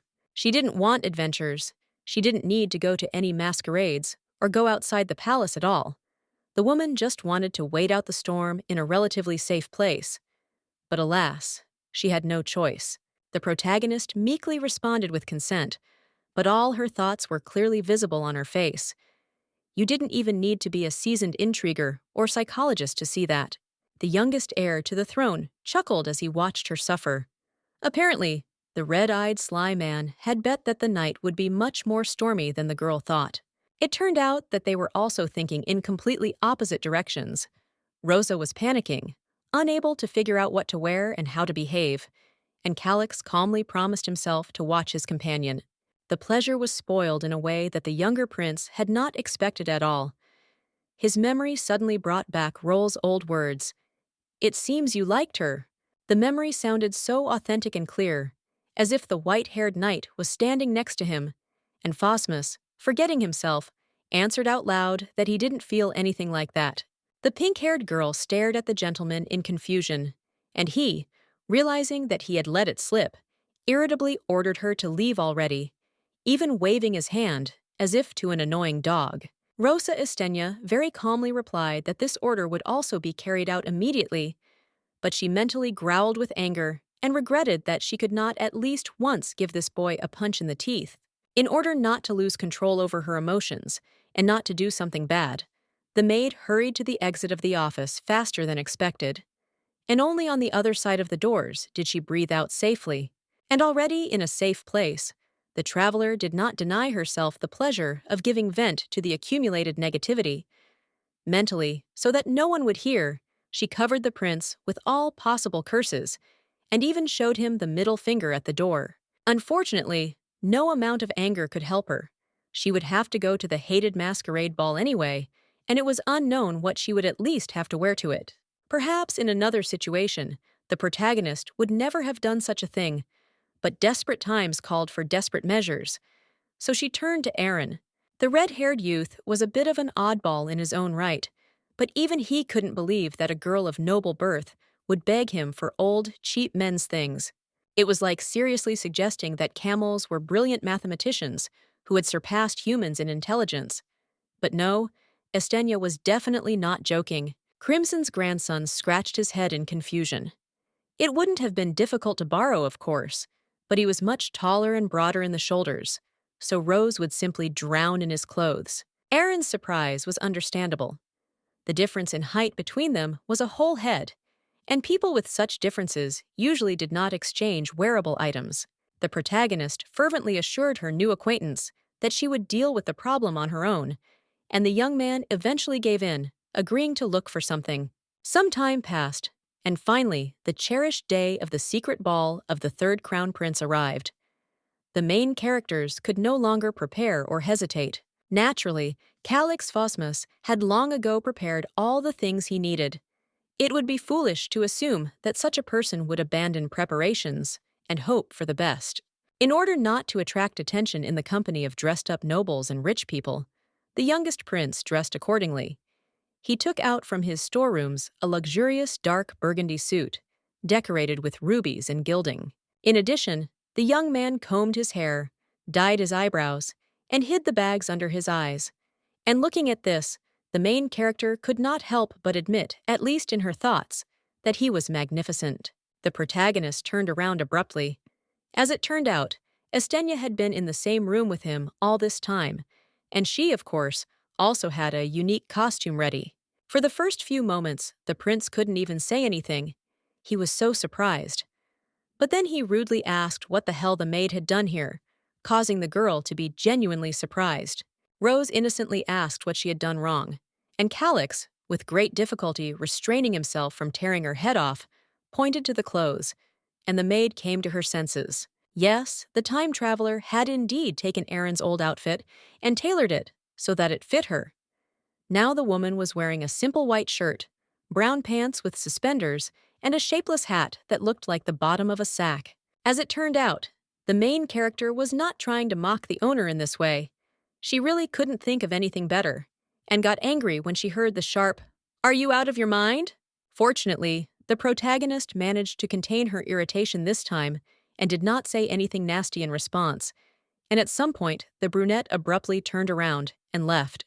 As it turned out, the man was walking towards the closet, and from there, he carefully took out a luxurious ball gown, made in the same black and red tones as his own outfit. The woman stared at it with her eyes wide with surprise. Most likely, she had never seen such things in front of her, even when she still lived on Earth. However, Calix's patience was coming to an end. Turning to his involuntary companion for the evening, he sternly ordered her to put on this set of men's hand-me-downs. And he didn't just order it. Phosmus threw the luxurious dress with the same carelessness with which another person might throw garbage into the bins standing near the house. Upon closer inspection, the clothes turned out to be even more magnificent than they initially seemed. With numerous bows, roses, and gems, it looked like it came from a fairy tale. The unfortunate girl froze. Like a computer that had caught the blue screen of death, she stared at one point and did not react to anything, did not even blink. Still looking at her with irritation because of the unfortunate choice of things, Calix sternly reminded her that Rose was his partner at the ball that his older brother was throwing, so he couldn't disgrace himself. The unfortunate woman paid even less attention to his words than to the buzzing of a mosquito. She took the dress with the greatest caution, unable to believe that this was not a dream. But when it finally dawned on Estenia that this was indeed not a fantasy, and that they were trying to force her to go to an unwanted ball in this form, she mentally let out a piercing, heartbreaking scream. The palace of the younger Phosmas, as before, looked incomparable, as if it had been designed not by mere mortal architects, but by immortal elven masters. Because of this, it was difficult to even imagine that a completely serious drama was taking place under the arches of this beauty. Calix, tired of the argument, decided to have the last word, warning the protagonist that he was waiting for her at the appointed place at the appointed time. And the heroine realized with horror that she had very little time left before the start of the trip, and she had no idea how to even put on this pile of fabrics. Nevertheless, the traveler managed to put the gift on correctly within an hour, and now she looked at herself in the mirror with mixed feelings, not understanding how local women could wear something like this every day. Well, Rose managed to put on the dress. Phosmus promised to lend her jewelry for the duration of the masquerade. Now all that was left was a mere trifle: to find a cosmetic bag and tidy up her skin. But the necessary things were not on the table. Feeling beads of cold sweat running down her back, the protagonist decided to look in another closet. After all, the necessary items must be found somewhere. But they were not there either. The poor thing looked around the room so quickly that the picture before her eyes blurred, turning into a partially blurred panorama. But there was not even a hint of paint and cream anywhere. It was a complete and utter nightmare.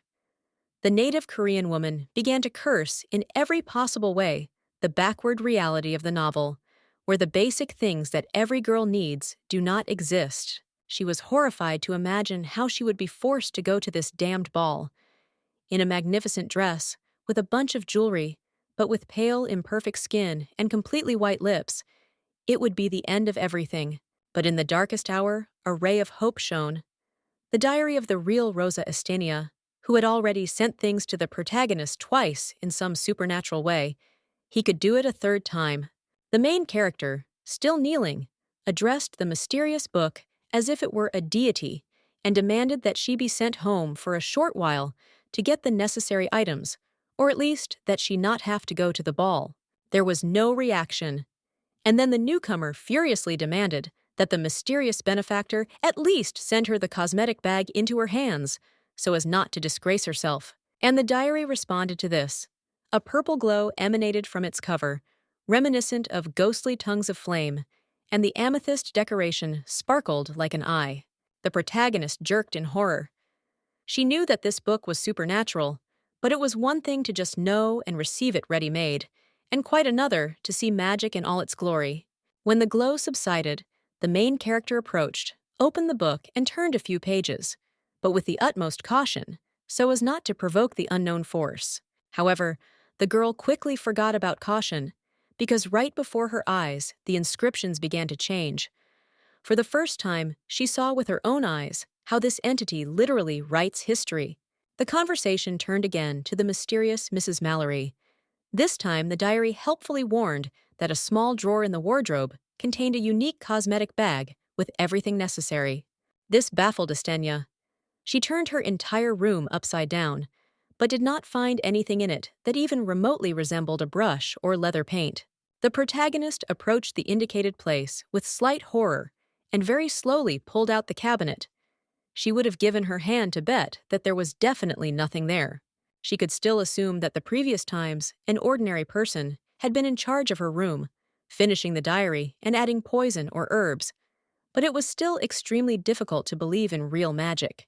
For a moment, a memory flashed before Rose's, aka Lee Che-rin's, eyes, of how she stood in front of the mirror one evening, preparing to tidy up her face. It was an ordinary dressing table, such as can be seen in many houses around the world, and the bag that held brushes, mascara, and lipsticks did not look interesting either. If a stranger had seen it, he would not have attached any significance to it.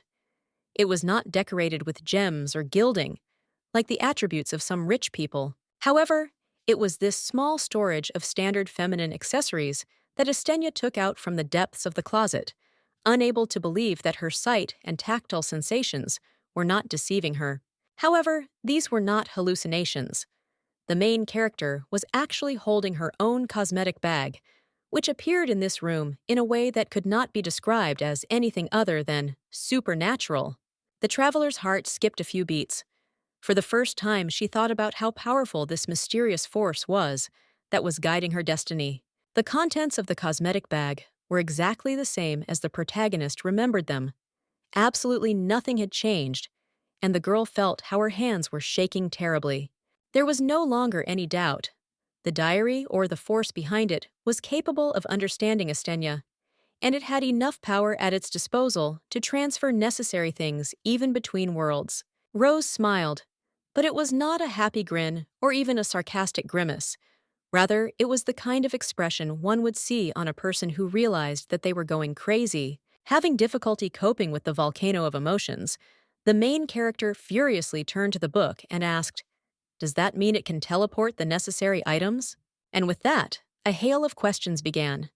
Estenia demanded that the diary somehow answer who this Mrs. Mallory was, whether she was a living person, whether magic could transport a traveler home, and finally, whether she died from a collision with a car.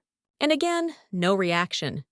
As if the mysterious supernatural assistant had decided to pretend to be a hose and was now diligently pretending to be an ordinary, unreasonable object. This was the last straw. Driven to action by fear for her life, horror of Calix's wrath, and the fear of being disgraced at the hated ball, the woman screamed in rage and threw the book aside. But after a few seconds, Rose calmed down. Trying to breathe very slowly and deeply, she reminded herself that now was not the time to throw tantrums. Something else was more important. The clock helpfully showed that the time allotted by Phosmus was almost gone, and the protagonist urgently needed to hurry, unless she wanted to seriously anger the boss.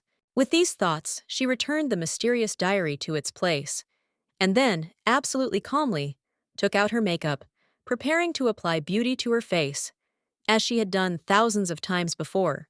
First, she whitened her cheeks, hiding any possible skin defects and giving it a pleasant light shade, and then carefully hung sparkling earrings on her earlobes. Then, having finished the procedure, she pulled on a simple traveling cloak with a hood and made a mental oath to return later and interrogate the strange book about everything. If before the protagonist was content with the information she had after reading the novel, now she was going to learn all the details about the new world, especially about its magic. And just in case, Estenia sternly warned the diary that she would soon return and that it should remain in place, like a strict mother addressing a child. And before slamming the door, Rose couldn't resist, and very angrily warned the tome that when she returned, it would get it for all its tricks and omissions. When the traveler finally reached the right place, it was deep night.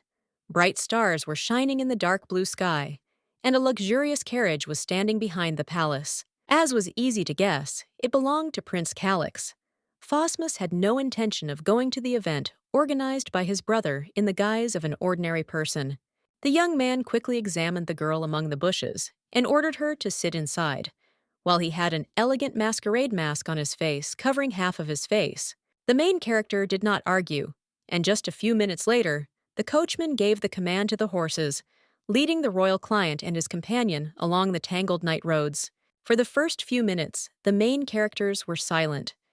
They were not friends and had no common topics for casual conversation. But eventually, the prince admitted that he was sure the woman would be late. Estenia replied with a sweet smile that such an act would be simply unacceptable, and mentally added that, "Yeah, right.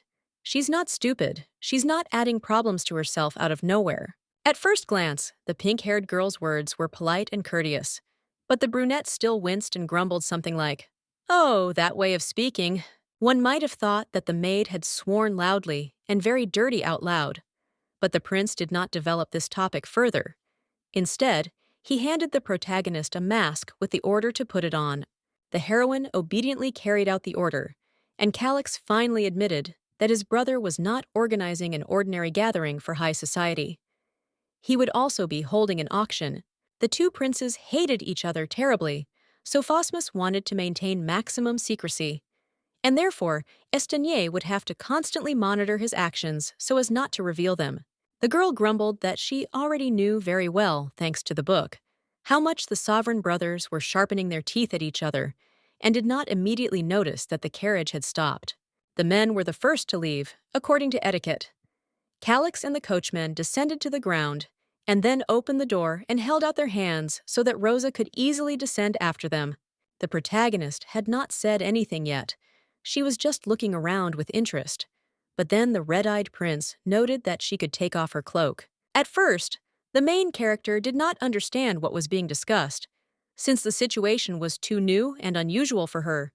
But a second later, She came to her senses and threw off her cloak. Now she appeared before Prince Phosmus in all her glory, with long, beautifully groomed pink hair, pale skin, and an expensive black and scarlet dress. Something changed in the atmosphere, as if an invisible Cupid had fluttered up somewhere nearby, scattering fragrant flowers around, so that the traveler even caught her breath. The protagonist looked at the main character with wide eyes and a dropped jaw, and he himself, although he maintained an impassive expression, also assessed her with an unusual look. It is unknown what thoughts were going through the heads of the two young people, or whether there were any at all at such a piquant moment. But then, without warning, Calix took Estenha by the hand. Rose flinched as if she had been suddenly electrocuted, but that was not the end. The red-eyed prince leaned forward, and the girl mentally screamed, realizing where this was all going. Yes, it was a kiss. Just an empty formality and a tribute to local etiquette, which required noble ladies to be treated in this manner. But it was as if the newcomer had been hit on the head with a hammer. She looked at her boss, tormentor, and main object of horror, with incredible embarrassment. It seemed that if it were not for the importance of the task, the protagonist would simply run away. The main character instantly forgot that they were at a ball, and that there were dozens of people wandering around the area. She promised that she would immediately use force if Calix tried to do something even wilder. The young man, to his credit, had managed to study his new maid enough over the past few days to accurately guess what she was thinking. Breaking away from the kiss, the prince leaned towards the girl and whispered in her ear that she should have understood for herself why he did this, simply by looking at the other guests.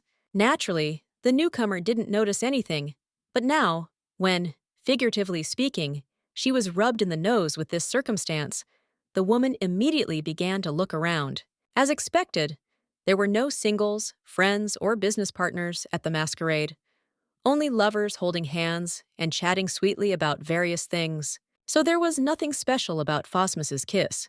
He was simply maintaining a disguise so as not to stand out from the crowd, and now he ordered Rose to take his hand. Having done this, the woman very slowly, deeply, and with relief sighed. It was a real joy to know that the master had not gone mad and would not rape her in front of everyone, and Calix, as if he had read these thoughts, glared angrily. The protagonists slowly headed to the palace, and the maid, realizing something, decided to clarify how she should address her companion so as not to spoil the performance. Without turning his head, the prince replied indifferently that she could use any option she liked, even such familiar ones as dear or baby. After this, the main characters mingled with the crowd. Dozens of high-born men and women slowly approached the huge door, near which the chamberlain was on duty. From the inside, the magnificent building seemed even more beautiful than from the outside, as if some wizard had taken a scene from a fairy tale film and turned it into reality. Everywhere there were beautifully dressed noblemen and dazzling girls. Servants carried expensive food and drinks, but Phosmus did not care about this tinsel. He looked strictly at one point, that is, towards the protagonist. Contrary to expectations, she did not turn her head with bulging eyes and did not scream from overexcitement, but calmly walked arm in arm, looking only forward. Such an unexpected but pleasant change surprised the guy, and at some point he thought that Rosa Estenya really was an aristocrat. Put on the right clothes, and she would be quite good. As for things, the young man also remembered how he got a dress for his companion, a very expensive and beautiful one, but for some reason shoved into the far corner of an old closet. This caused strange emotions in the main character, and at that moment he seemed to switch off, completely immersed in his own thoughts, and detached himself from the world around him. At that moment, before Calix's eyes appeared a still young and stunningly beautiful woman with long silver hair.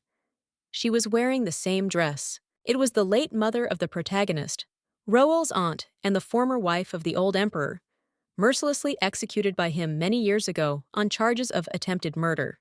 When she was alive, Phosmus was truly happy, and he was still nothing like the ruthless schemer and murderer he was today. Looking at Rose in the same clothes, Calix, perhaps for the first time in a long time, felt doubt and sadness. He should have given the maid another outfit and not disturbed old wounds. On the other hand, the young man remembered the girl's reaction to the news that she had to go to the ball with him, how Rosa panicked terribly and worried because she had no idea what to do. The brunette looked down at the woman for a long time, as if trying to read something in her soul that could provide answers. But in the end, he asked himself what this was all about. He, the crown prince of the empire, engaged in intrigues against his elder brothers, simply needed a temporary partner to distract attention. Nothing more and nothing less. That's what he decided. At some point, the protagonist noticed that His Highness had been looking at her for too long and intently, and she called out to her companion with concern. And the man extended his hand. Placing his hand over his heart, Calix Phosmus bowed his head respectfully and politely asked the girl if she would do him a favor by dancing with him during the celebration. At first, Estenia stared at the protagonist in mute shock, as if trying to make sure that this was just a bad joke. Then she turned around with growing horror. Unfortunately, the brunette was addressing her specifically. The people around them had already begun to converge on the dance floor, so they needed to hurry so as not to attract unnecessary attention. The maid tried to convince her master that she had no idea how to do it at all, move in a dance, but the prince resolutely took her hand and ordered her to simply repeat his actions. After that, the music finally started, and dozens of people in the huge hall joined in a slow, graceful waltz, like figures inside a huge music box. Rose, as ordered, held on to the prince and tried to perfectly copy his every movement.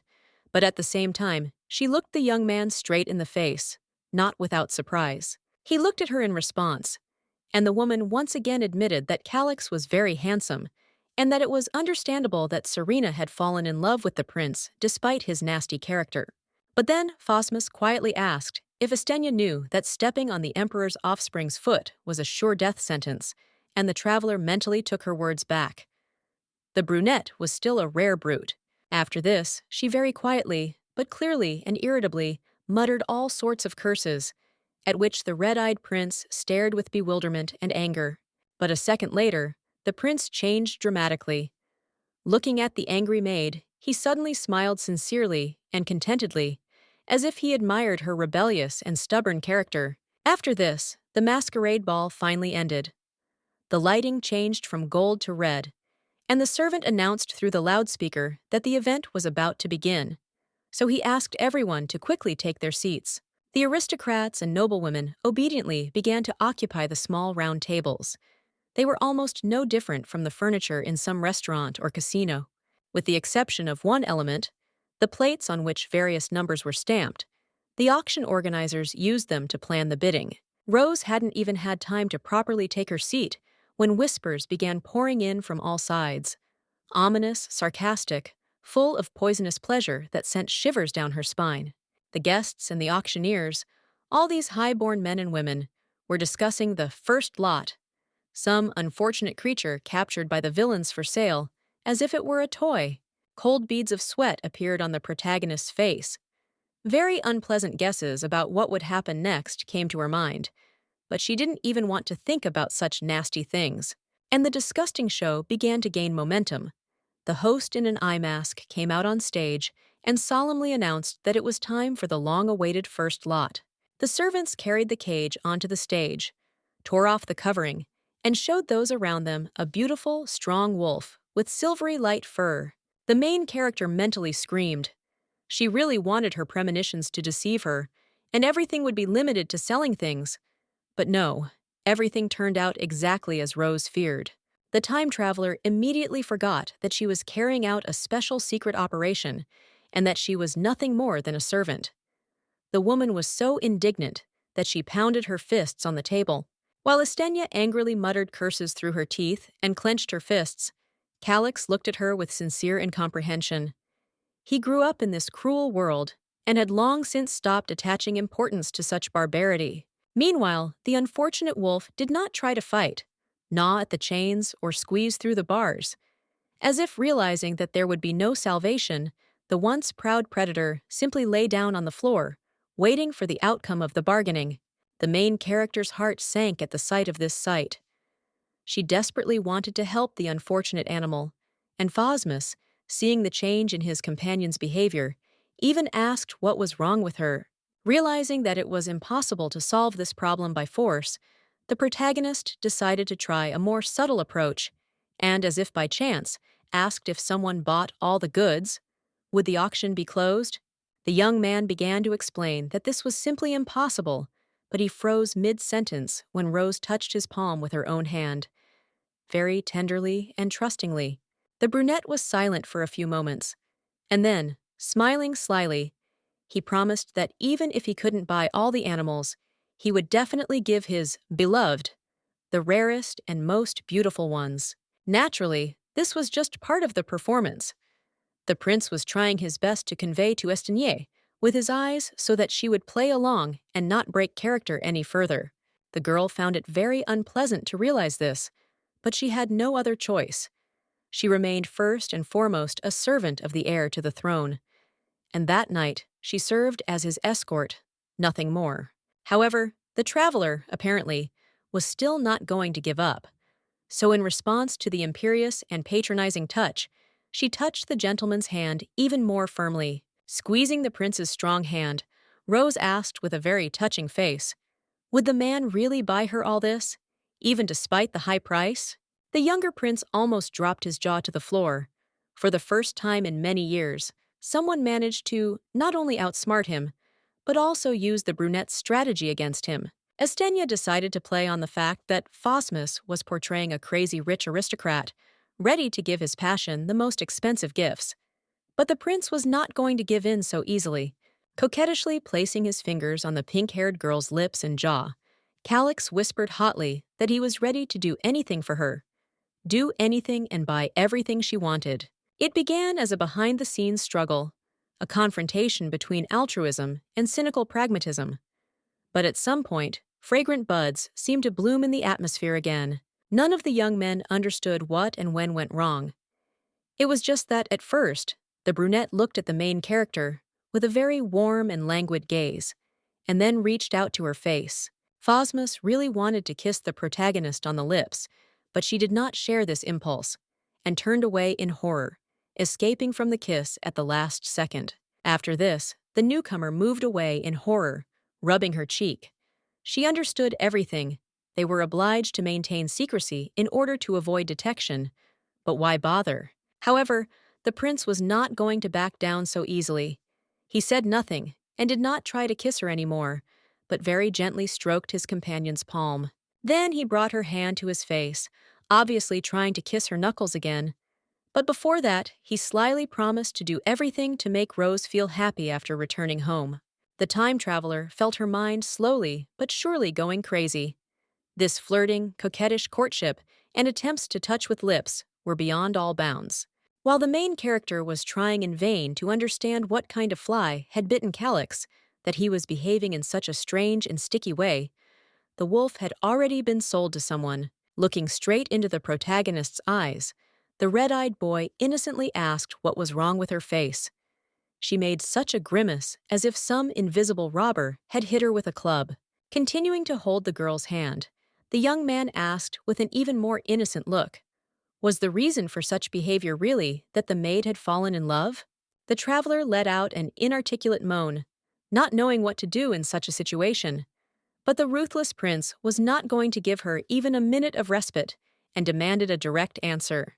Only now did it dawn on Estinia that all this time Phosmus had been mocking her, playing her like a violin, and she gathered her strength, deciding to give the crowned scoundrel a serious fight. Pretending to be a rich and spoiled fool, Rose began to chatter that she didn't even know who she would rather buy, and Calix, putting his arm around her shoulders, tenderly repeated that he would give her any gift she wanted. The former earthling mentally grimaced in disgust. It was the first time in her life that she had done something like this, and it made her limbs cramp, and the brunette quickly began to get tired of the performance. However, the atmosphere at the underground auction changed dramatically. At some point, the stage became completely empty, and the guests fell silent, causing the maid to be surprised. People were expecting something with great impatience, so much so that they stopped whispering among themselves and only greedily devoured the crimson curtain with their eyes. The fabric, as if deliberately teasing dozens of buyers, fluttered slightly until the masked presenter finally made an announcement. It was time for the last item. It was a silver deer, but that name did not fully express its appearance. The animal looked as if it were made entirely of the highest grade of silver. People had already had the opportunity to appreciate the beauty of the previous animals, but the last prisoner was so magnificent that no one was able to utter even a word. The main character was among them. She looked at the unseen little animal with admiration for a long time, until she finally asked herself, "Isn't this an ordinary albino?" But then the traveler remembered that Rose's body, in which she now lives, has pink hair, and Calix has had blood-red eyes from birth. In this world, such a coloring would not surprise anyone. Noticing that he was being closely examined, Phosmus grinned and sarcastically asked Astinia if she really wanted to play again, and the maid quickly turned away. Feeling incredibly ashamed and awkward about this flirting episode, she decided to focus entirely on the auction. Feelings developed over years of reading a variety of books suggested that something important would be connected with this deer. In the end, the protagonist made up her mind, once again putting on the mask of a capricious, daddy's little girl. The time traveler loudly declared that she wanted to buy this particular animal. The prince grinned predatorily. Perhaps he had foreseen such a move in advance, or for some reason he himself had become interested in the silver beast. But he was not going to refuse Rose. In the hall, trading was in full swing. One after another, people shouted out their offers, and each tried to offer a much higher price in gold than the previous one. Eventually, someone named a colossal sum, more than 200,000, and the room was silent for a long time, until the host asked if anyone would agree to give more. Calix smiled. All this time, he, like an experienced hunter, was waiting for his moment. And now the brunette announced that he was ready to buy a silver deer for 500,000. The presenter was stunned. It was simply an absurdly colossal sum, for which in the Empire one could easily buy an army of mercenaries, a palace, or something else of that sort. As the main characters expected, no one was able to beat such a bet. And a few seconds later, the audience respectfully applauded the happy and rich owner of the beautiful creation. Some time passed. The bargaining finally ended, and the buyers began to take home their new toys, including the protagonists who followed the servant into the dungeon where the captive animals were kept. Reaching the door, the masked man bowed respectfully and warned that the goods would soon be ready. And until then, the honorable gentleman and the beautiful lady would be better off waiting in those comfortable seats. When the servant left, Calix and Rosa looked at the beautiful and harmless passage for a long time, and then the girl exhaled with enormous relief, feeling a weight lifted from her shoulders. The prince irritably nudged the maid in the ribs with his elbow. He warned her not to think of relaxing, because everything that had preceded was only the first stage of the operation. The woman mentally cursed angrily and asked why this dry-witted man didn't just praise her for a job well done at least once, while the young man explained that their main goal was to find documents proving that the organizer of the illegal auction was the third crown prince. The papers containing a detailed report of all monetary transactions should be somewhere on this floor. And after that, Phosmus checked with Astinia. Did she understand everything that was said? The main character bowed respectfully and assured the gentleman that yes, she had understood everything, but mentally, as usual, she added sarcastically that yes, of course, we cannot explain in more detail. The brunette measured Rosa with a very attentive and cold look, exactly the same one he had given the girl when they first met, suspecting her of being a murderer. The young man took a few leisurely steps towards the maid, then placed his hand on her chin again and whispered that the woman must be very glad that she was wearing a mask now. As it turned out, this small strip of fabric with holes, capable of covering only the eye area, prevented the seasoned intriguer from assessing what kind of grimace his interlocutor was currently making. The prince smiled again, and this time it was a frankly psychopathic grin, perfectly suited to a man who was considered by the people to be a madman. Calix said greedily that Astinia had sworn to serve him faithfully and truly, which meant that she was indeed obliged to carry out all orders, unless it was a deception. And Rosa, listening to all this, felt icy goosebumps run down her spine. In the end, the newcomer asked for forgiveness, in a voice trembling with fear, and that was enough. A satisfied Phosmus let her go and stepped aside. However, the brunette warned her that he still did not trust the protagonist, so she had better be careful, transparently hinting that he would not hesitate to execute her for a mistake or betrayal. The traveler was embarrassed. Over the past few days, filled with various events and experiences, she managed to forget that her boss was not an ordinary person, but a cold-blooded medieval politician. But even more awkward were the memories of how sincerely, passionately, Calix flirted with her, which made the main character fantasize about all sorts of things against her will. This unambiguous warning was something of a cold shower. Estenia was reminded again that this man would seize the throne by force, killing his own brothers. Therefore, you can't show weakness in his presence.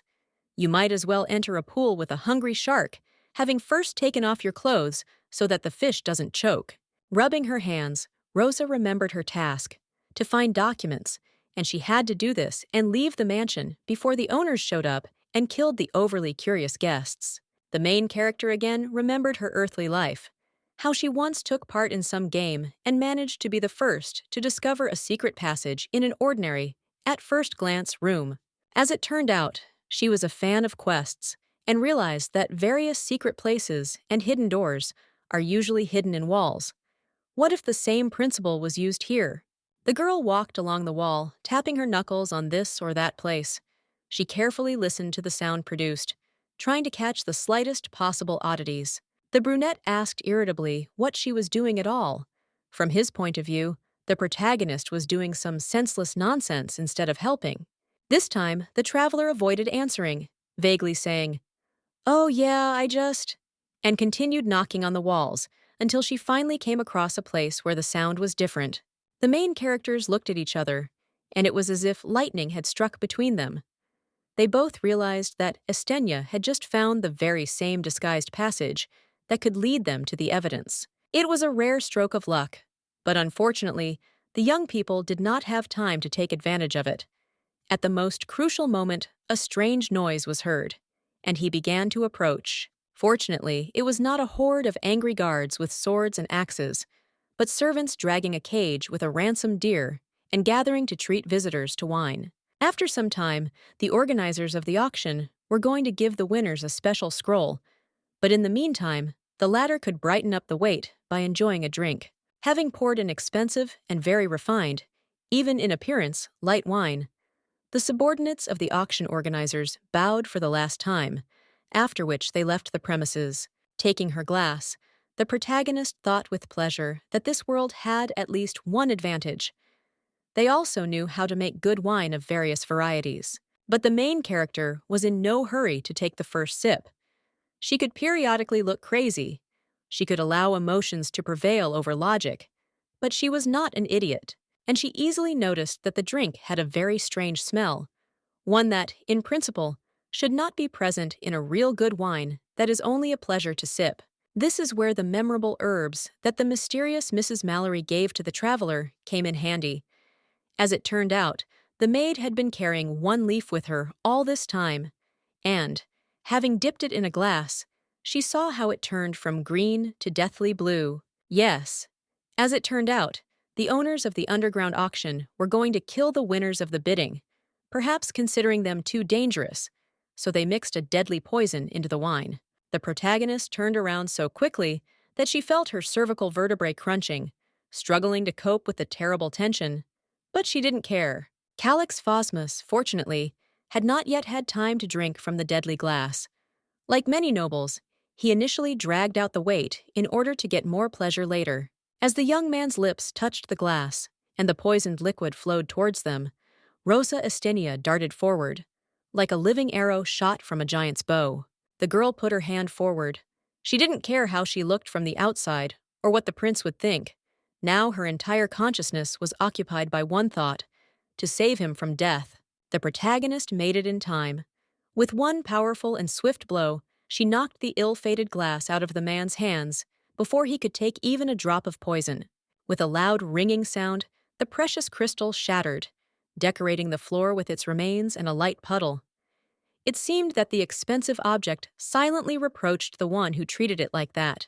Calix was in an indescribable rage. He did not scream or stamp his feet, but he looked at his companion with such anger as if she had killed an innocent baby before his eyes. The maid froze in shock and horror, just like a rabbit suddenly finding itself in front of a giant hungry snake. But now she had to come up with an explanation quickly. It would seem that the easiest thing to do would be to tell about the miraculous plant, but the traveler had good reason to doubt that this was a reasonable step. What if it was considered forbidden, accessible only to a select few, or completely unknown in this world? And the invisible clock that measured the gradual disappearance of the prince's reserves of patience continued to tick, and Rose's wildly beating heart sounded in time with it. While the main character was pondering the risk that the diary could have set her up from the very beginning, Phosmus finally lost his patience. But before he could do anything, the voice of one of the servants was heard. Now she didn't even need to go to a fortune teller to understand that in a few seconds, a hellish massacre would begin. So Estenia mentally took a deep breath and decided to go for broke. She clung to Calix, hugged him by the shoulders, as if he were a dearly beloved, and whispered in his ear that there was poison in the wine, causing the prince's red eyes to bulge in surprise. The young man still had many questions. Why his older brother started poisoning customers, how the maid figured it out, and what the hell she was doing. But Phosmus was not allowed to ask them. A few moments later, the expensive door, painted purple and gold, almost flew off its hinges. The guards were so in a hurry to figure out what was going on that they forgot about etiquette. The sight that opened up made them freeze like pillars of salt.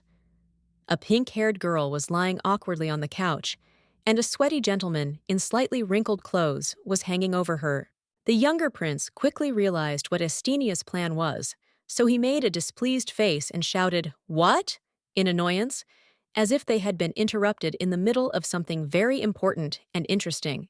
Playing along with him, Rose blushed deeply, hid her face, and screamed at the top of her lungs, and the servants, feeling monstrous shame because of this oversight, hurried to leave the room. Perhaps, if there had been some poor people or ordinary townspeople in the place of the protagonists, they would have simply been kicked out. But the servants were so afraid of the wrath of the aristocrats that they ran ahead of their own words of forgiveness. It was a convincing and beautiful trick, albeit one as old as the universe. But the main characters are well aware that the local workers will soon return again. No one can fool the guards forever, so Calix decided to act. But the first thing he did was not rush to search for the coveted documents, but to remove the collar from the deer. The beast, characteristically, did not resist, clearly understanding that this man did not wish him harm. Unlike the crowd that was running along the dark, narrow corridor at that moment, there were dozens of guards. This time they were without masks, and their leader, a good-natured, smiling blond man, politely knocked on the door, clutching a sword in his free hand. The killer, having unlocked the lock and turned the door handle, politely chirped that they had heard strange sounds, so they decided to check on their dear guests, just in case. However, he was not allowed to finish his sentence. Some object flew into the face of the neighboring thug with such terrible force that it flattened him, instantly knocking the guy unconscious. Naturally, it was Calix. Like any medieval prince, he was taught for many years, not only literacy and diplomacy, but also the art of wielding weapons. Taking advantage of the fact that one of the killers dropped his blade and dropped it, the brunette rushed forward with incredible speed, grabbed the weapon, and raised it over the new enemy. The smug grin immediately disappeared from the blonde's face. He instinctively stepped back and raised his own blade higher, in an attempt to block the terrible blow. To no avail, Prince Phosmus dealt only one, very fast and strong chopping blow, which instantly cut the scoundrel's throat, sprinkling the floors with pools of blood. For a moment, it might have seemed that after this, the young man would lose control of himself and begin to selflessly hack down his enemies with the fury of a berserker. But no. The prince was taught not only to fight, but also to control himself, and he ordered Rose to do what she had been doing before. It was necessary to somehow make a passage to the secret room behind her back, which the newcomer had discovered by knocking. But how could this be done if even breaking through by force would hardly work? However, an unsuccessful attempt would in any case be better than no attempt at all, so the protagonist kicked the wall with all her might. Oddly enough, it worked.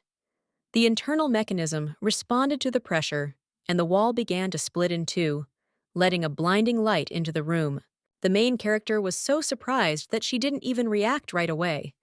She stood there for a few seconds with her face stunned with joy and her mouth wide open. Calix had been holding back the crowd of killers all this time, and when he heard that his companion had managed to unlock the secret passage, he paused for a moment, ordering her to go inside immediately. The time traveler, unlike some romantic girls, understood perfectly well that in a real battle she would only be a hindrance, and therefore did not argue. She was only distracted for a moment to convince the deer to leave too. The maid was in a terrible hurry, but she simply could not leave this beautiful and innocent creature to die. The woman even clung to him, tenderly hugging him around the neck. After this, something amazing happened. A barely perceptible wind blew through the air, silent music began to play, and the beautiful white deer turned into a divinely handsome youth with white hair and elven-like pointed ears. Rose forgot about everything for a moment, about Phosmus fighting to the death next to her, about all their lives hanging by a thread. It was such a mesmerizing sight, and the prince even had to shout to bring the maid back to her senses. The girl honestly admitted that she had simply never met elves before, and risked asking if her master had known from the very beginning that it was not animals that were being sold at the auction.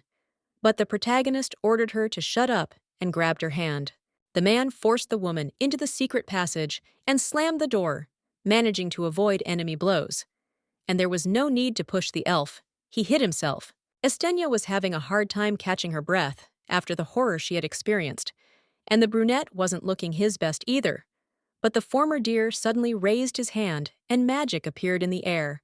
Just one short, silent movement, and the door was completely covered with a magical sigil, and at the sight of this sight, the newcomer's jaw almost dropped again. Looking calmly at his saviors, the pointy-eared youth explained that, thanks to his spell, the door would withstand any attacks for 20 minutes. Of course, if the opponents did not suddenly bring a sorcerer. The girl was very surprised that she had met a real wizard for the first time, but almost immediately she began to think, what if he was able to send her home? Shouldn't she ask about it right now? And the forgotten Calix looked worse than ever before. Someone else's blood was red on the guy's cheek. Beads of sweat were running down his face. His lungs were pumping air at the limit of their strength, and he swore hoarsely through his teeth. It was understandable that such rage would be felt. After looking around properly, the main characters realized that there were no other entrances or exits in this room, just solid walls. Of course, it was not empty. There were huge cabinets filled to the brim with various books. There was other furniture, but nothing even remotely resembling a door. In other words, the trio was completely trapped. Even if the third prince's thugs failed to break through the spell and the door, they would only need to wait a few days for the captives to die of thirst. However, no one was in a hurry to panic. Most likely, no one simply had the strength for that. And even Calix himself, who understood the situation best of all, was still keeping his cool. Slowly walking past the elf freed from slavery and the dumbfounded girl, the prince began to rummage through the papers, looking for the purpose of their entry into the auction. It was not difficult for the brunette to quickly find what he wanted. Financial documents that, if published, could easily cause the third prince a lot of trouble. This was very good. But another, no less important question remained on the agenda.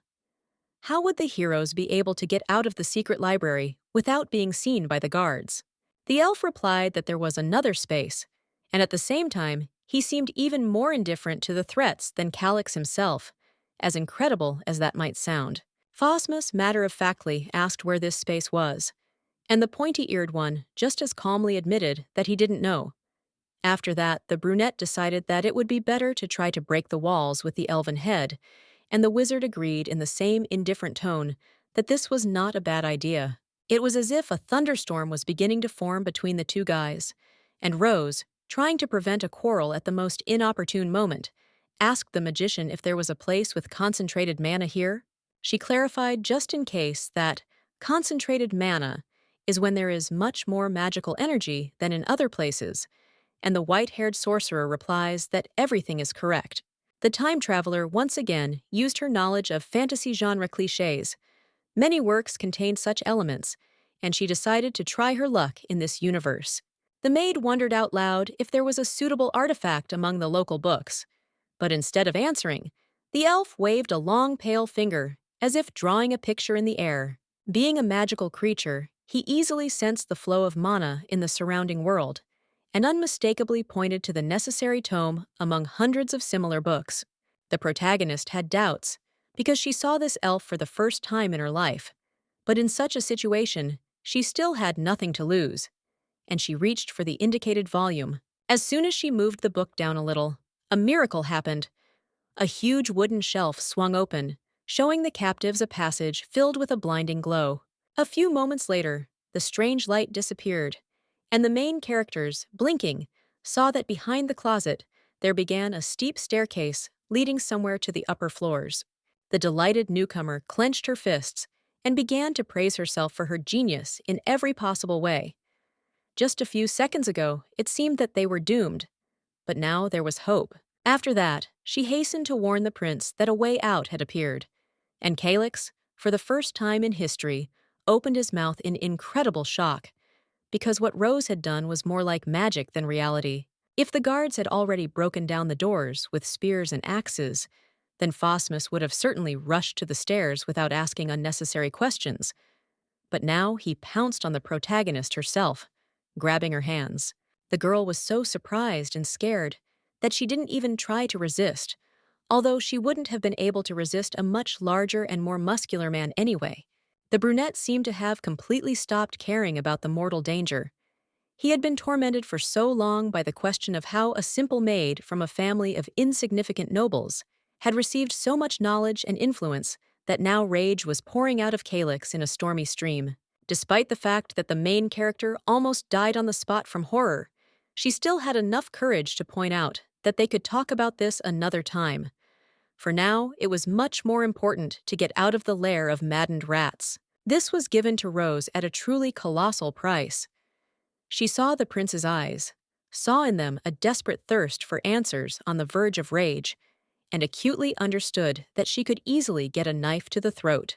The terrible tension continued for some time, until the young man finally managed to pull himself together, and he looked at the girl without the previous hostility. However, the warmth in his eyes did not increase even by a pinch. Contemptuously throwing away the girl's hand, the prince noted that he did not have time for all this nonsense. Turning away, the man noted that a wizard as the head of a criminal group was complete nonsense, and also warned the protagonist to run upstairs right now, because she was useless in a fight, and this way she would at least have some chance of leaving alive.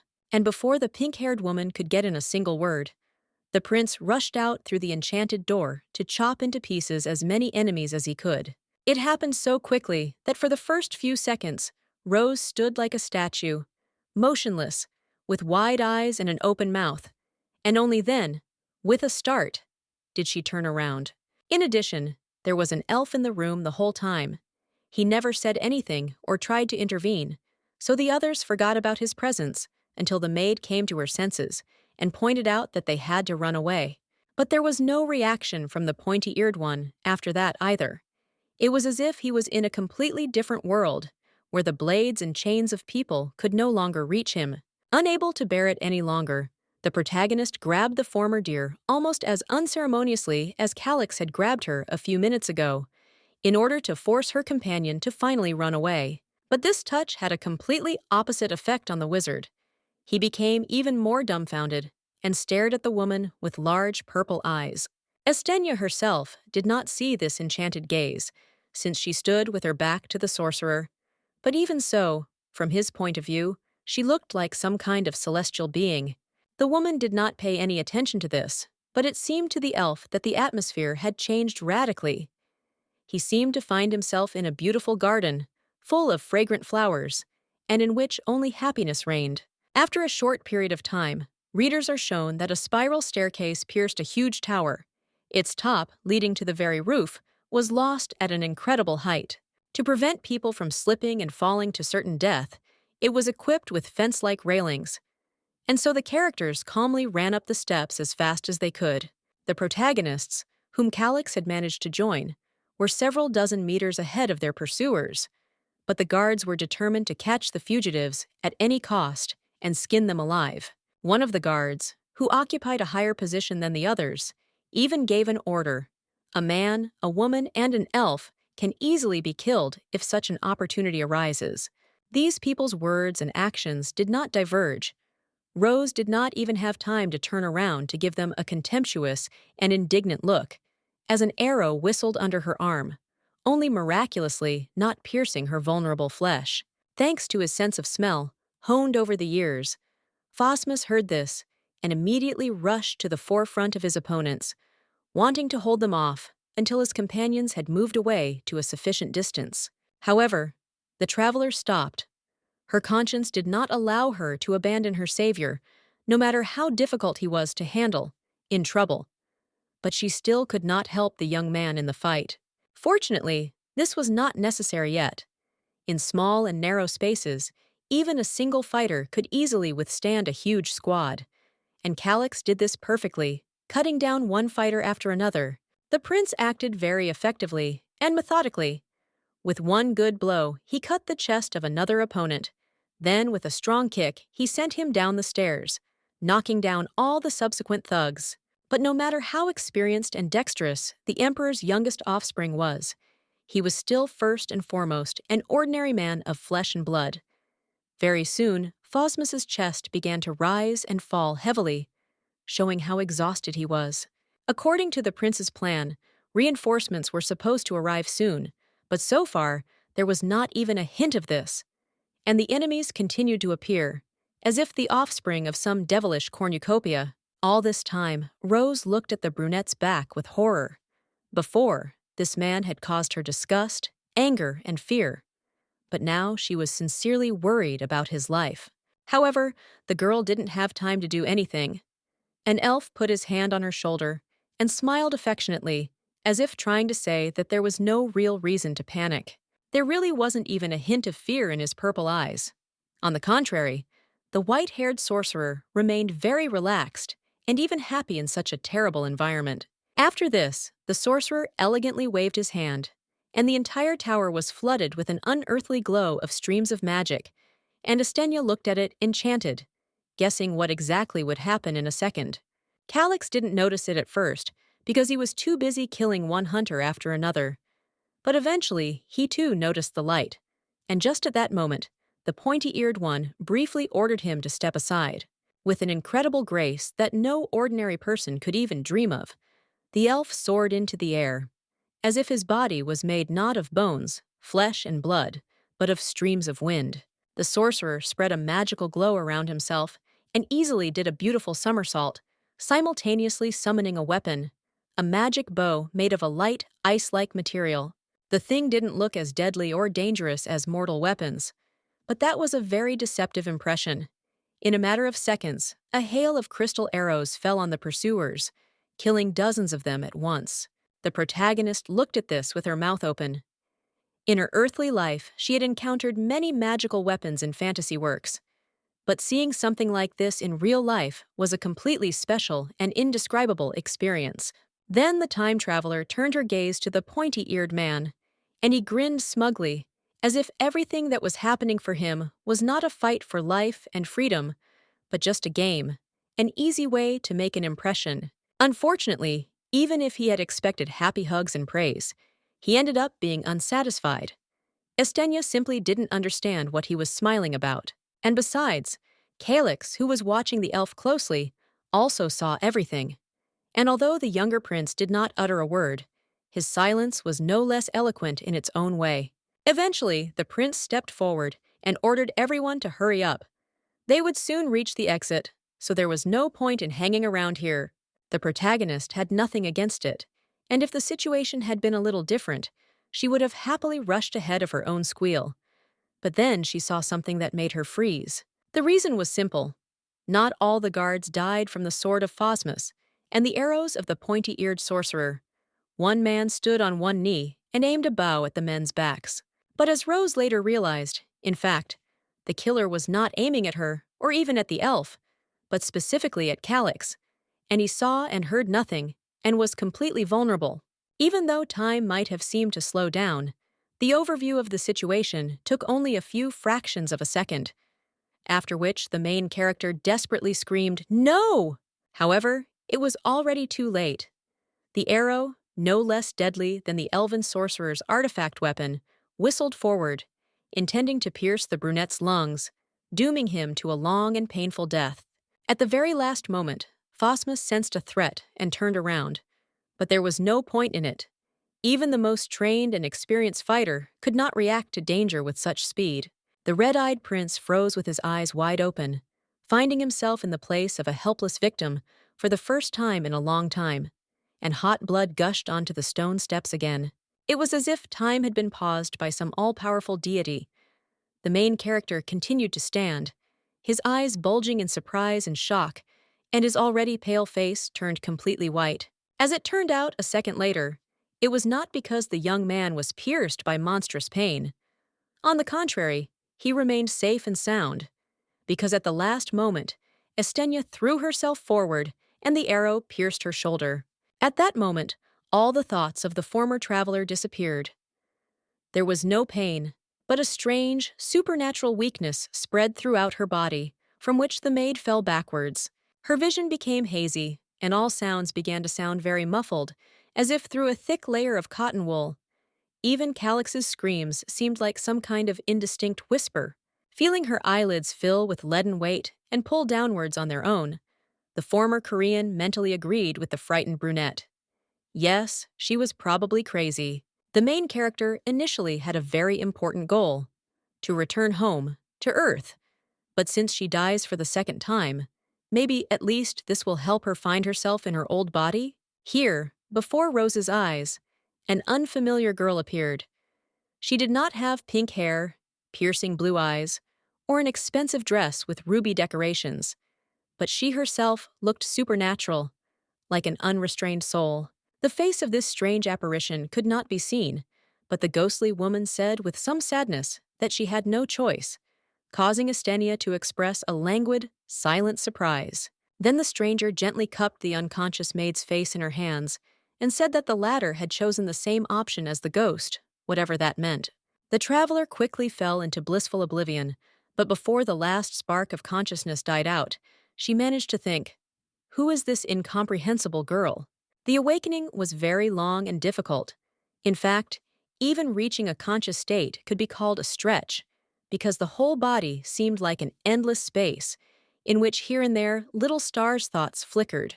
Rose had a hard time comprehending who she was, where she was, and how she had ended up in this strange place. But then her merciless brain helpfully showed her a memory in which an arrow had pierced the girl's fragile shoulder. And besides, the protagonist had some difficulty remembering a strange ghostly woman in a yellow dress and with very long brown hair. It was very unusual that the dying subconscious, for some reason, depicted her, and not someone well known. But even this was not the wildest thing after what she had experienced. For some reason, the former Korean woman had a very strong feeling that she knew this woman well, and had even spoken to her, but she would have given her hand to be cut off, just to understand where this came from. In other words, it's very, very strange, even against the backdrop of everything else that the unfortunate protagonist had to endure after the soul's transmigration. But in any case, it's time to open your sleepy eyes. Looking at the wooden roof, the woman felt a glimmer of hope for a moment. What if after dying in the world of the book, she found herself back on Earth, in her native Korea? Unfortunately, or fortunately, the tangled strands of unnaturally pink hair clearly demonstrated that this hope was empty. The former Asian was still in the body of a girl from a completely different world. She could have tried to lie in bed for many more hours. But Estenia didn't have that kind of character, so she, wincing in disappointment, began to dress. When the maid pulled on the warm woolen sweater, she suddenly realized something very important. She did not feel any pain at all, as if there had been no arrow that had torn through the muscles and skin and pierced the bones. And just at that moment, as if waiting for some silent signal, Mila, close to hysteria, burst into the room, with Aaron's grinning face looming behind her. There was an awkward pause for a few seconds, only for the younger maid to eventually cry out her pink-haired friend's name. Then, moaning and wailing, she rushed to embrace the main character, who was a little surprised that these two decided to visit her at the same time. But after that, it became clear that the reason why the protagonist did not feel even the slightest discomfort due to the wound she had suffered was that she was given a magic potion to heal the damage.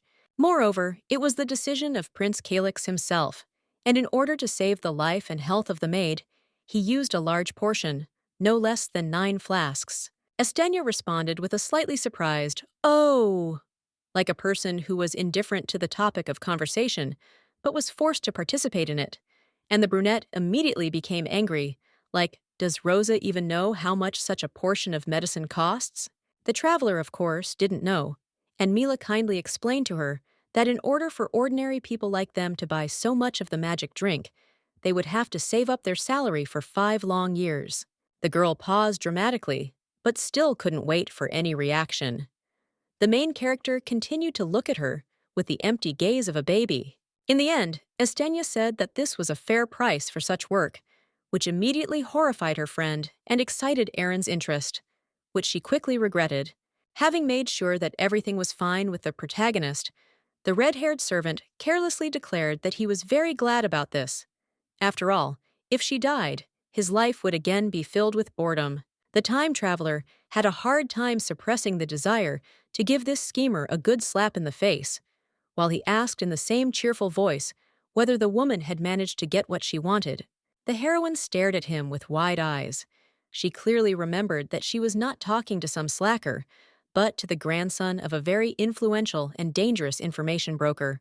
Help came from where no one expected it.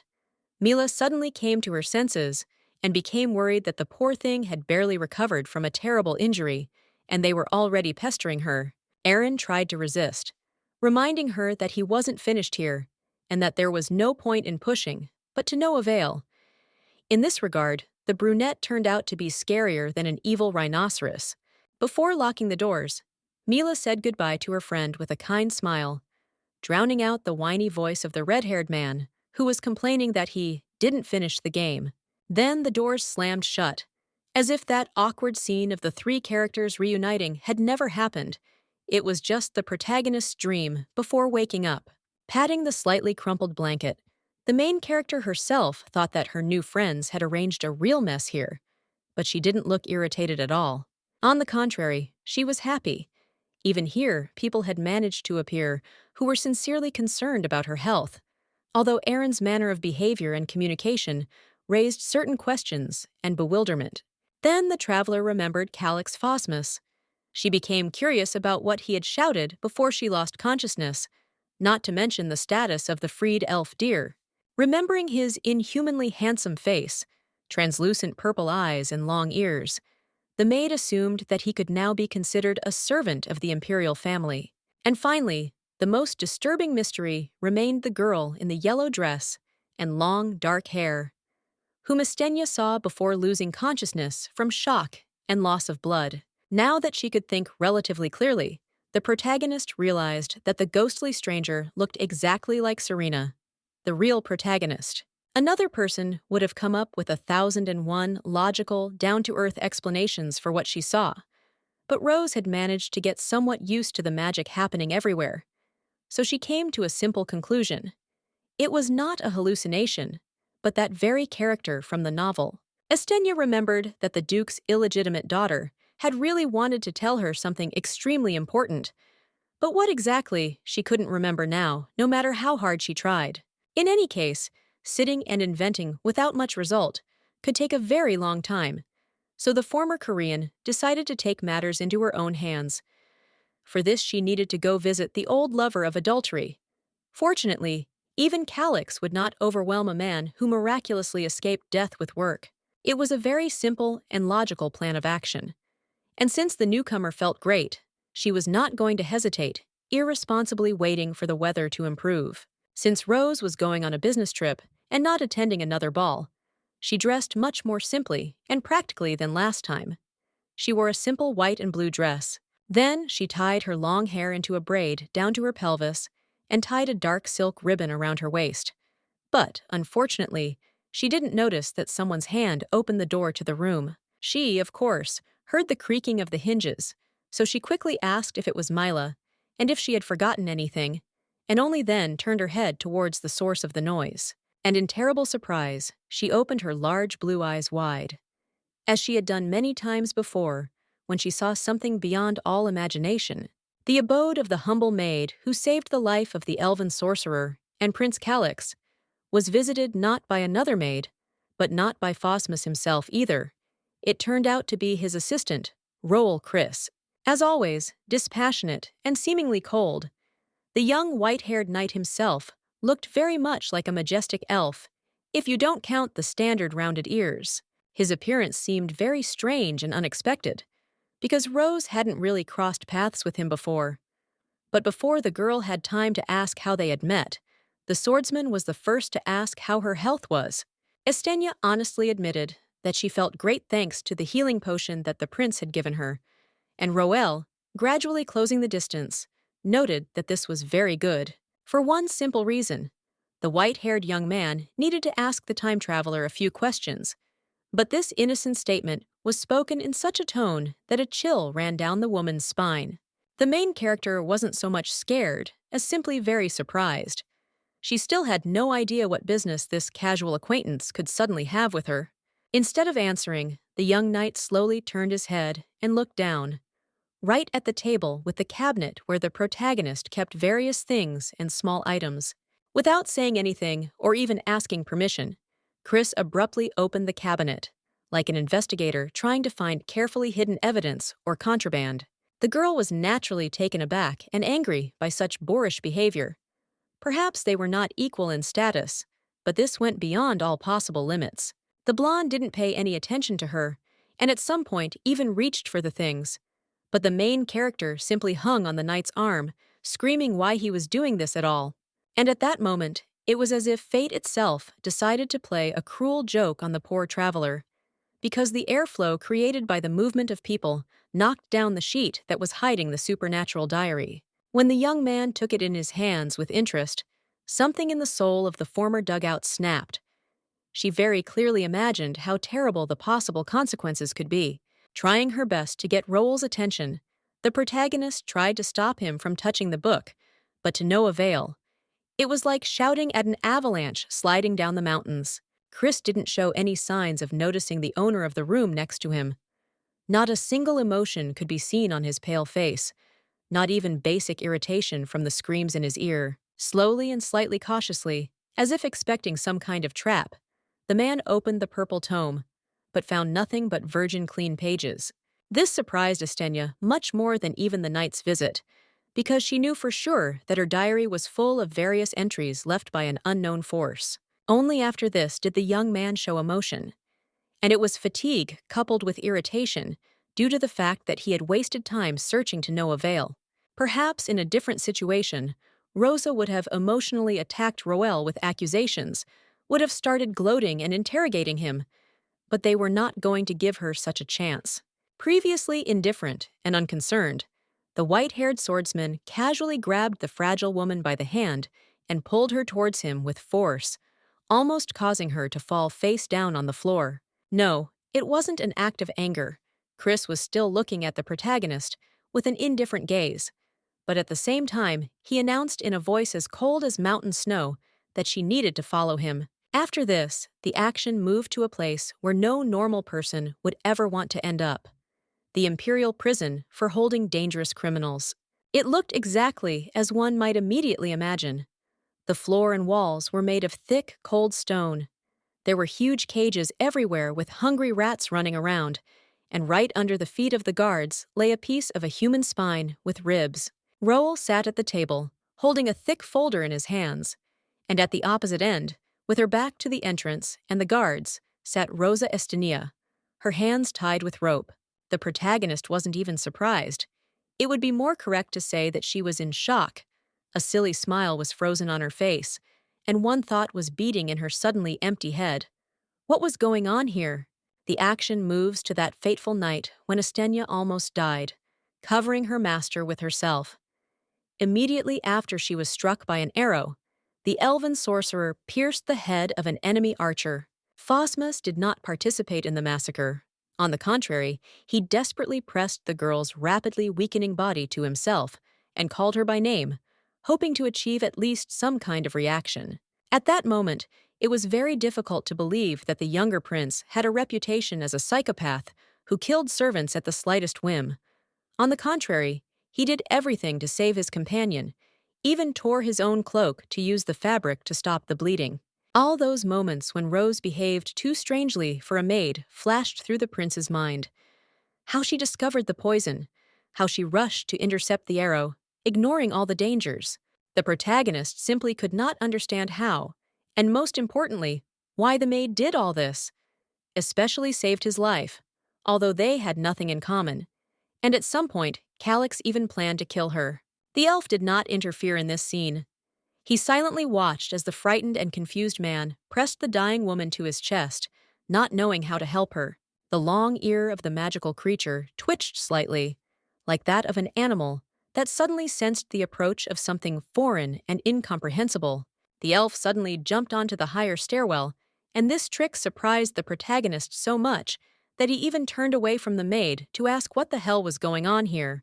Looking back at the brunette with indifference, the wizard laconically explained that people were just coming here, and besides, he asked Phosmus to take care of Estenia. But that was not all. After thinking for a few seconds, the mysterious sorcerer added something else.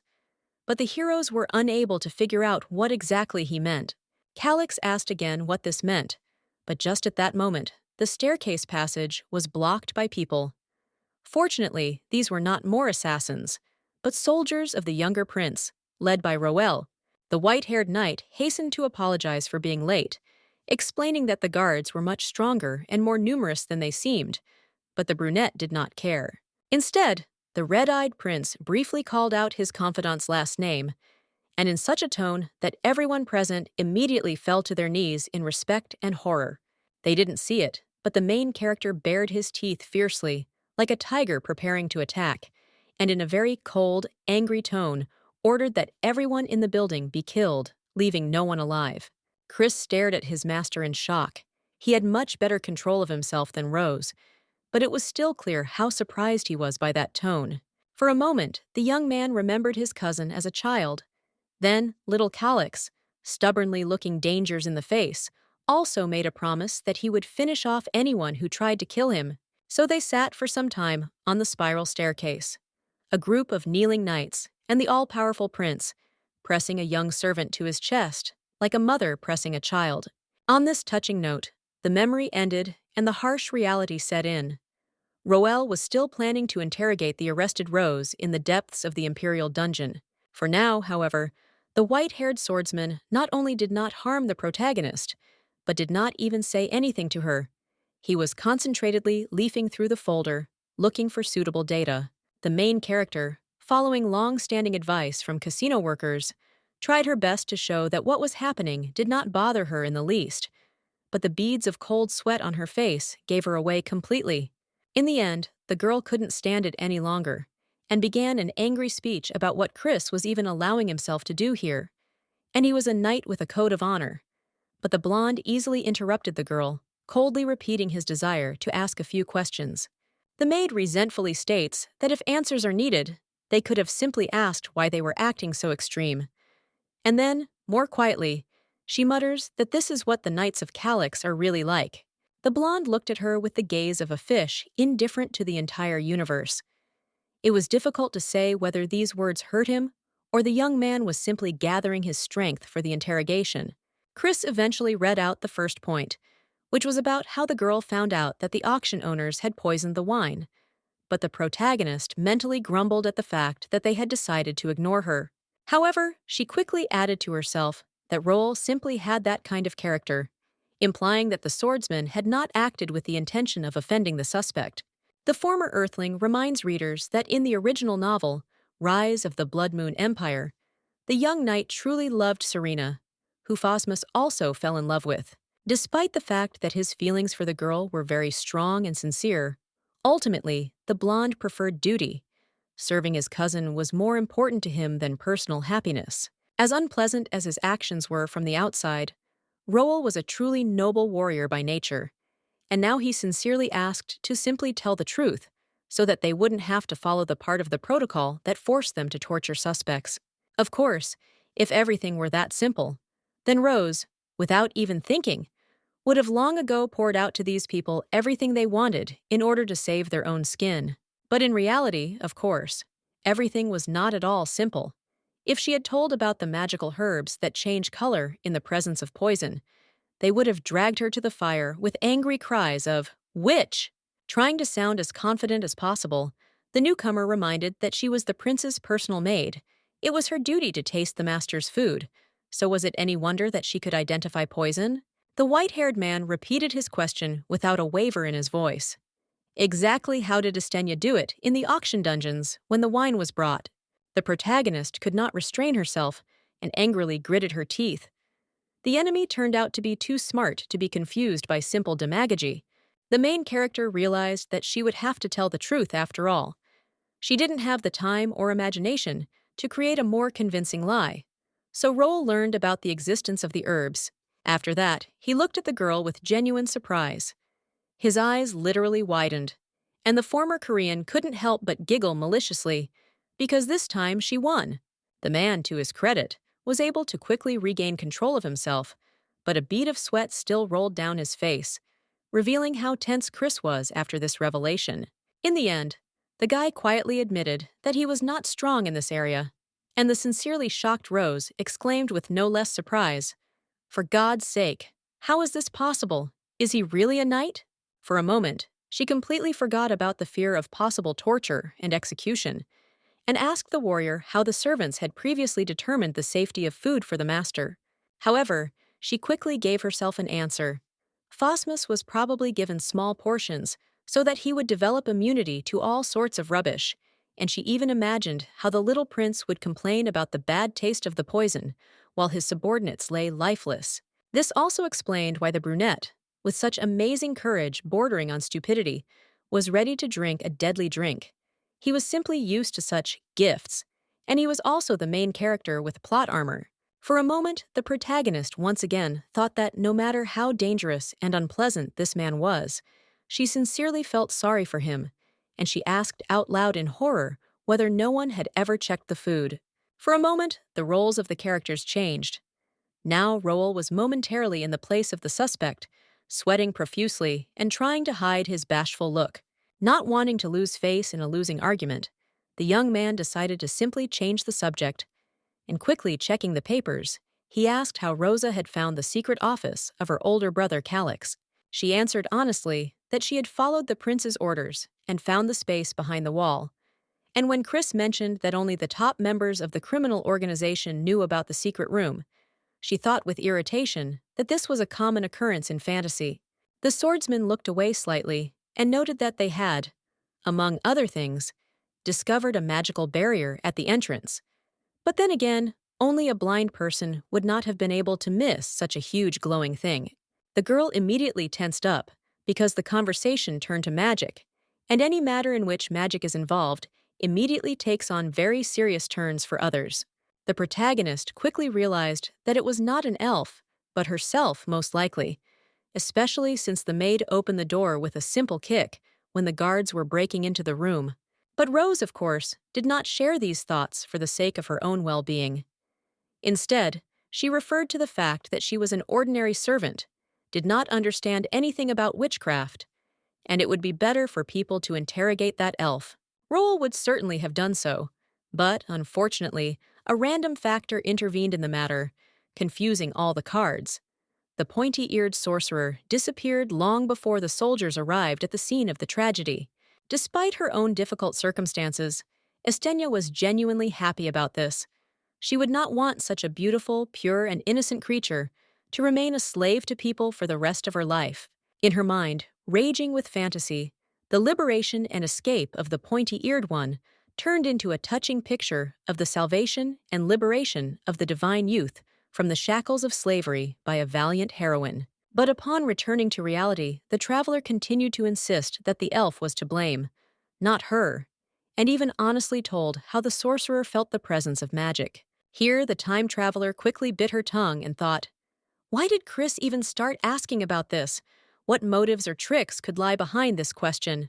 Straightening up and looking straight into the white-haired youth's face, The protagonist reported that Calix Phosmus had been there the whole time and should have seen and remembered everything, meaning that there was no point in the interrogation as a whole.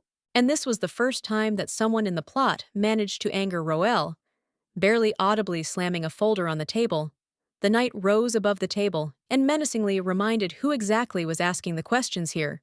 Chris asked in a raised voice, where the suspect got the invitations, but Estenia had already guessed that the entire arrest was taking place behind the prince's back, and in the same menacing voice asked who had given the blonde such a right, and the swordsman, shouting even louder, demanded that she simply answer questions. Here, fulfilling the laws of dramaturgy, an unexpected and loud sound was heard.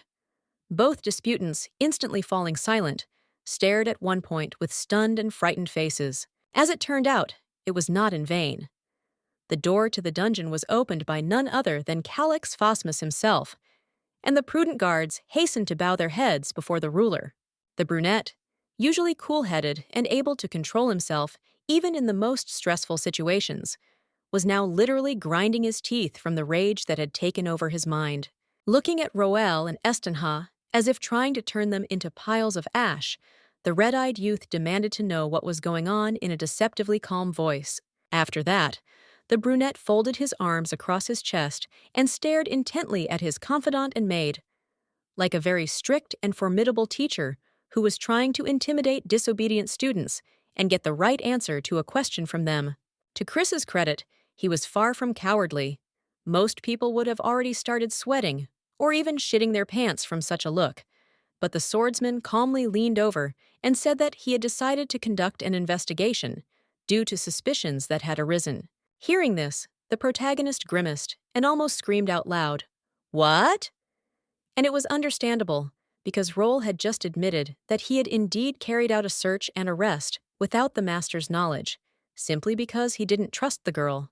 The main character did not dare to interfere in the conversation, but mentally she cursed the white-haired swordsman with all her might for scaring her to the point of fainting, rudely climbing through her closets, tying her hands, and bringing her to this torture dungeon. At some point, Calix stopped paying attention to his cousin and cast another, much softer and more thoughtful glance at the newcomer, or, to be precise, at her thin hands, tied with a very strong rope knot. The prince calmly asked why this was necessary, and Chris reminded him that he was first and foremost a bodyguard, and it was his direct responsibility to ensure the safety of the ruler at any cost. After this, a strange and incomprehensible to Rose exchange of lines took place. Phosmus suddenly stated that he recently had a second birthday, and the blonde, noticeably worried, reminded that not a single suspicion had been refuted yet, to which the protagonist, in turn, repeated the old order: not to remember this. Estenia felt very awkward. She was ready to intervene even in this completely unclear conversation, just to stop feeling like a living piece of furniture that no one was paying attention to. Then the girl began to be tormented by vague associations. Somewhere she had already seen a very similar scene, and after a few seconds, she remembered where exactly this had happened. As it turns out, there was a very similar episode in the original Blood Moon Empire Rising, after Royal realized that, despite everything, he loves Serena, the main character and his master's lover. As expected, this became a real stumbling block between the two men, who had previously been very devoted to each other. Phosmus began to mock his cousin and belittle his dignity, while the swordsman became increasingly colder and harsher. Estenia tried to console herself by reminding herself that she was not the central character in the story, and that they would definitely not quarrel over her. But she quickly doubted this, watching how coldly and mercilessly Calix was counting out the blonde, and the latter was casting an increasingly guilty look at the gentleman. Eventually, the prince asked if his confidant was going to bring a new servant as a replacement, and Roll responded with his own question: what if she turns out to be another spy for one of the young heir's many opponents? The young knight clenched his fists tightly, and his voice trembled more and more. He felt very well that because of his sincere desire to protect his master, relative and friend, he only fell lower in his eyes. In the end, Chris simply hid his gaze and meekly asked for forgiveness for having started this whole mess without thinking about its consequences in advance. But at least Rose did not feel any sympathy for him. On the contrary, she was angry, seeing how her kidnapper folded his paws in front of his superior. Calyx did not respond to this, but only rudely called out to the protagonist, and when she turned around, he demanded that she stretch out her hands, simultaneously removing a long, thin blade from the knives. Of course, the main character had no intention of crippling the newcomer. On the contrary, he used the weapon to quickly and easily free the maid from the harsh and unpleasant bonds. Most likely, after this, the girl would have thanked the prince and asked for the opportunity to return to her business. But Phosmus did not give this, grabbing the pink-haired woman by the hand. The emperor's youngest heir briefly ordered her to follow him, and from the outside, he looked so tough and distant, as if he was going to personally punish his subordinate for some misdeed. Without adding anything else, the protagonist left the dungeon and dragged the maid along with him. The latter had to noticeably quicken her pace so as not to fall and end up in the position of a sack being dragged. And Roel, forgotten by them, looked at the floor with shame and sadness. He sincerely wanted to do what was best, but for the first time in a long time, he let Calyx down, and this tormented the swordsman more than any physical pain. Meanwhile, the main characters had managed to get far away from the prison cells. Now they were walking along the open corridor of the palace, which offered a wonderful view of the green, blooming park. They were still moving very quickly, and Estenia eventually simply begged for mercy. Unlike the trained man, she could not run for long. Oddly enough, the prince listened to his companion and froze. Due to inertia, the protagonist barely managed to stay on her feet, and then began to breathe heavily and hoarsely due to fatigue. The red-eyed brunette turned around and looked closely at the main character, and in this look of his, there was something new and unusual, more reminiscent of sincere concern than the usual detachment and coldness. The young man quietly asked if the time traveler's shoulder still hurt, but she didn't even immediately realize what he was talking about, because the events of that day had completely pushed the memory of the injury on the tower stairs out of her memory. But it dawned on the former Asian that Phosmus, this cold-blooded schemer, alien to ordinary experiences, was really worried about her, and she even lit up with delight. But out loud, she only assured that everything was fine, and this was thanks to those generous portions of the healing potion. Calyx replied with a calm smile that if that was the case, then that was very good. And the protagonist was suddenly overcome with the feeling that something very bad was going to happen next. That was partly true. Looking at his subordinate with satisfaction and anticipation, the brunette ordered the girl to come to him in 3 days. And he did not add any details, but it was said in such a tone that there was no doubt about the danger of the future task. The main character froze, and even her hair turned to stone for a moment. For a moment, the woman clearly regretted not staying in that cozy and beautiful basement where there were so many cute, fluffy rats. Still grinning, Calyx ordered an answer to be given to him. And Rose, of course, had no choice but to obediently whisper, "Yes, sir," and take another blow from the villainous fate. The time traveler, born and raised on Earth, considered the lack of even a week's rest a real crime against work ethics.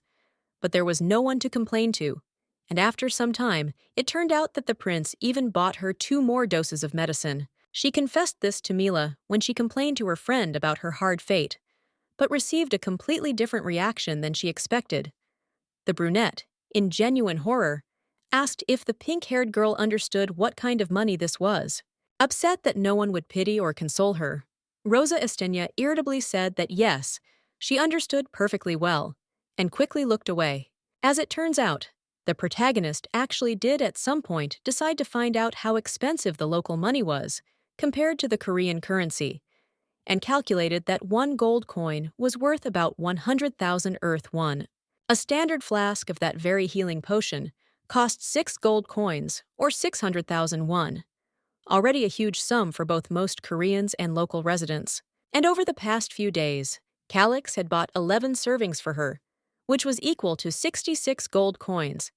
And when translated into earthly money, it was some kind of crazy wealth, namely 66 million won. And most people all over the world, not just in Korea, have only dreamed of receiving at least a fraction of that fortune. The protagonist just as quickly calculated that in order to earn it on her own, she would have to work for 2.5 years, without spending even a penny, eating only air and wearing old rags. And if earlier she perceived this figure as something distant and insignificant, now the heroine was overcome to the core by the realization of what a crazy sum Calix had given for her salvation. And after that, Rosa asked Mila in a dejected tone whether they would chop off her head for asking to pay for overtime. The brunette responded with a sincerely innocent look and asked what overtime was. She had never heard such a strange word before. Estenia stared at her friend in silence, as if she were a complete idiot or a very bad joker. But the younger maid wasn't joking. She really didn't understand the essence of the conversation. A second later, the main character mentally slapped herself on the forehead, irritated by her own stupidity.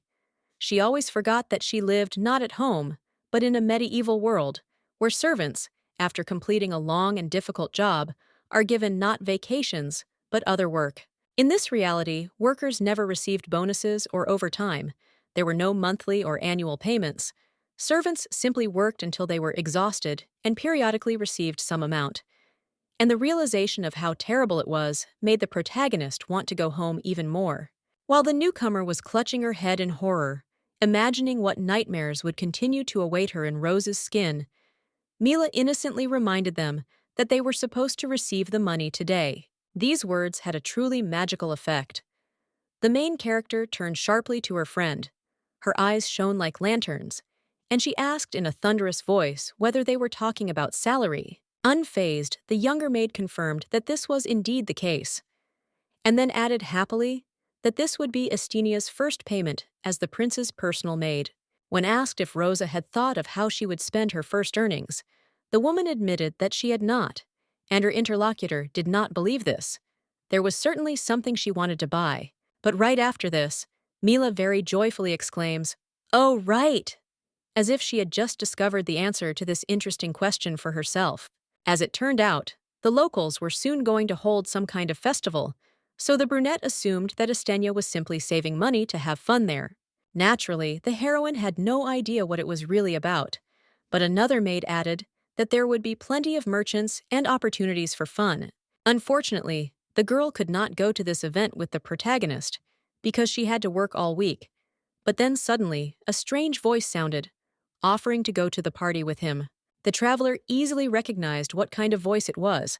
She had already heard it many times, so she was not even surprised when she turned around and saw its mysterious owner. It was, naturally, Aaron, and he was looking at the former dugout with the same gaze that a voluptuous glutton might cast on an extremely tasty and desirable cake.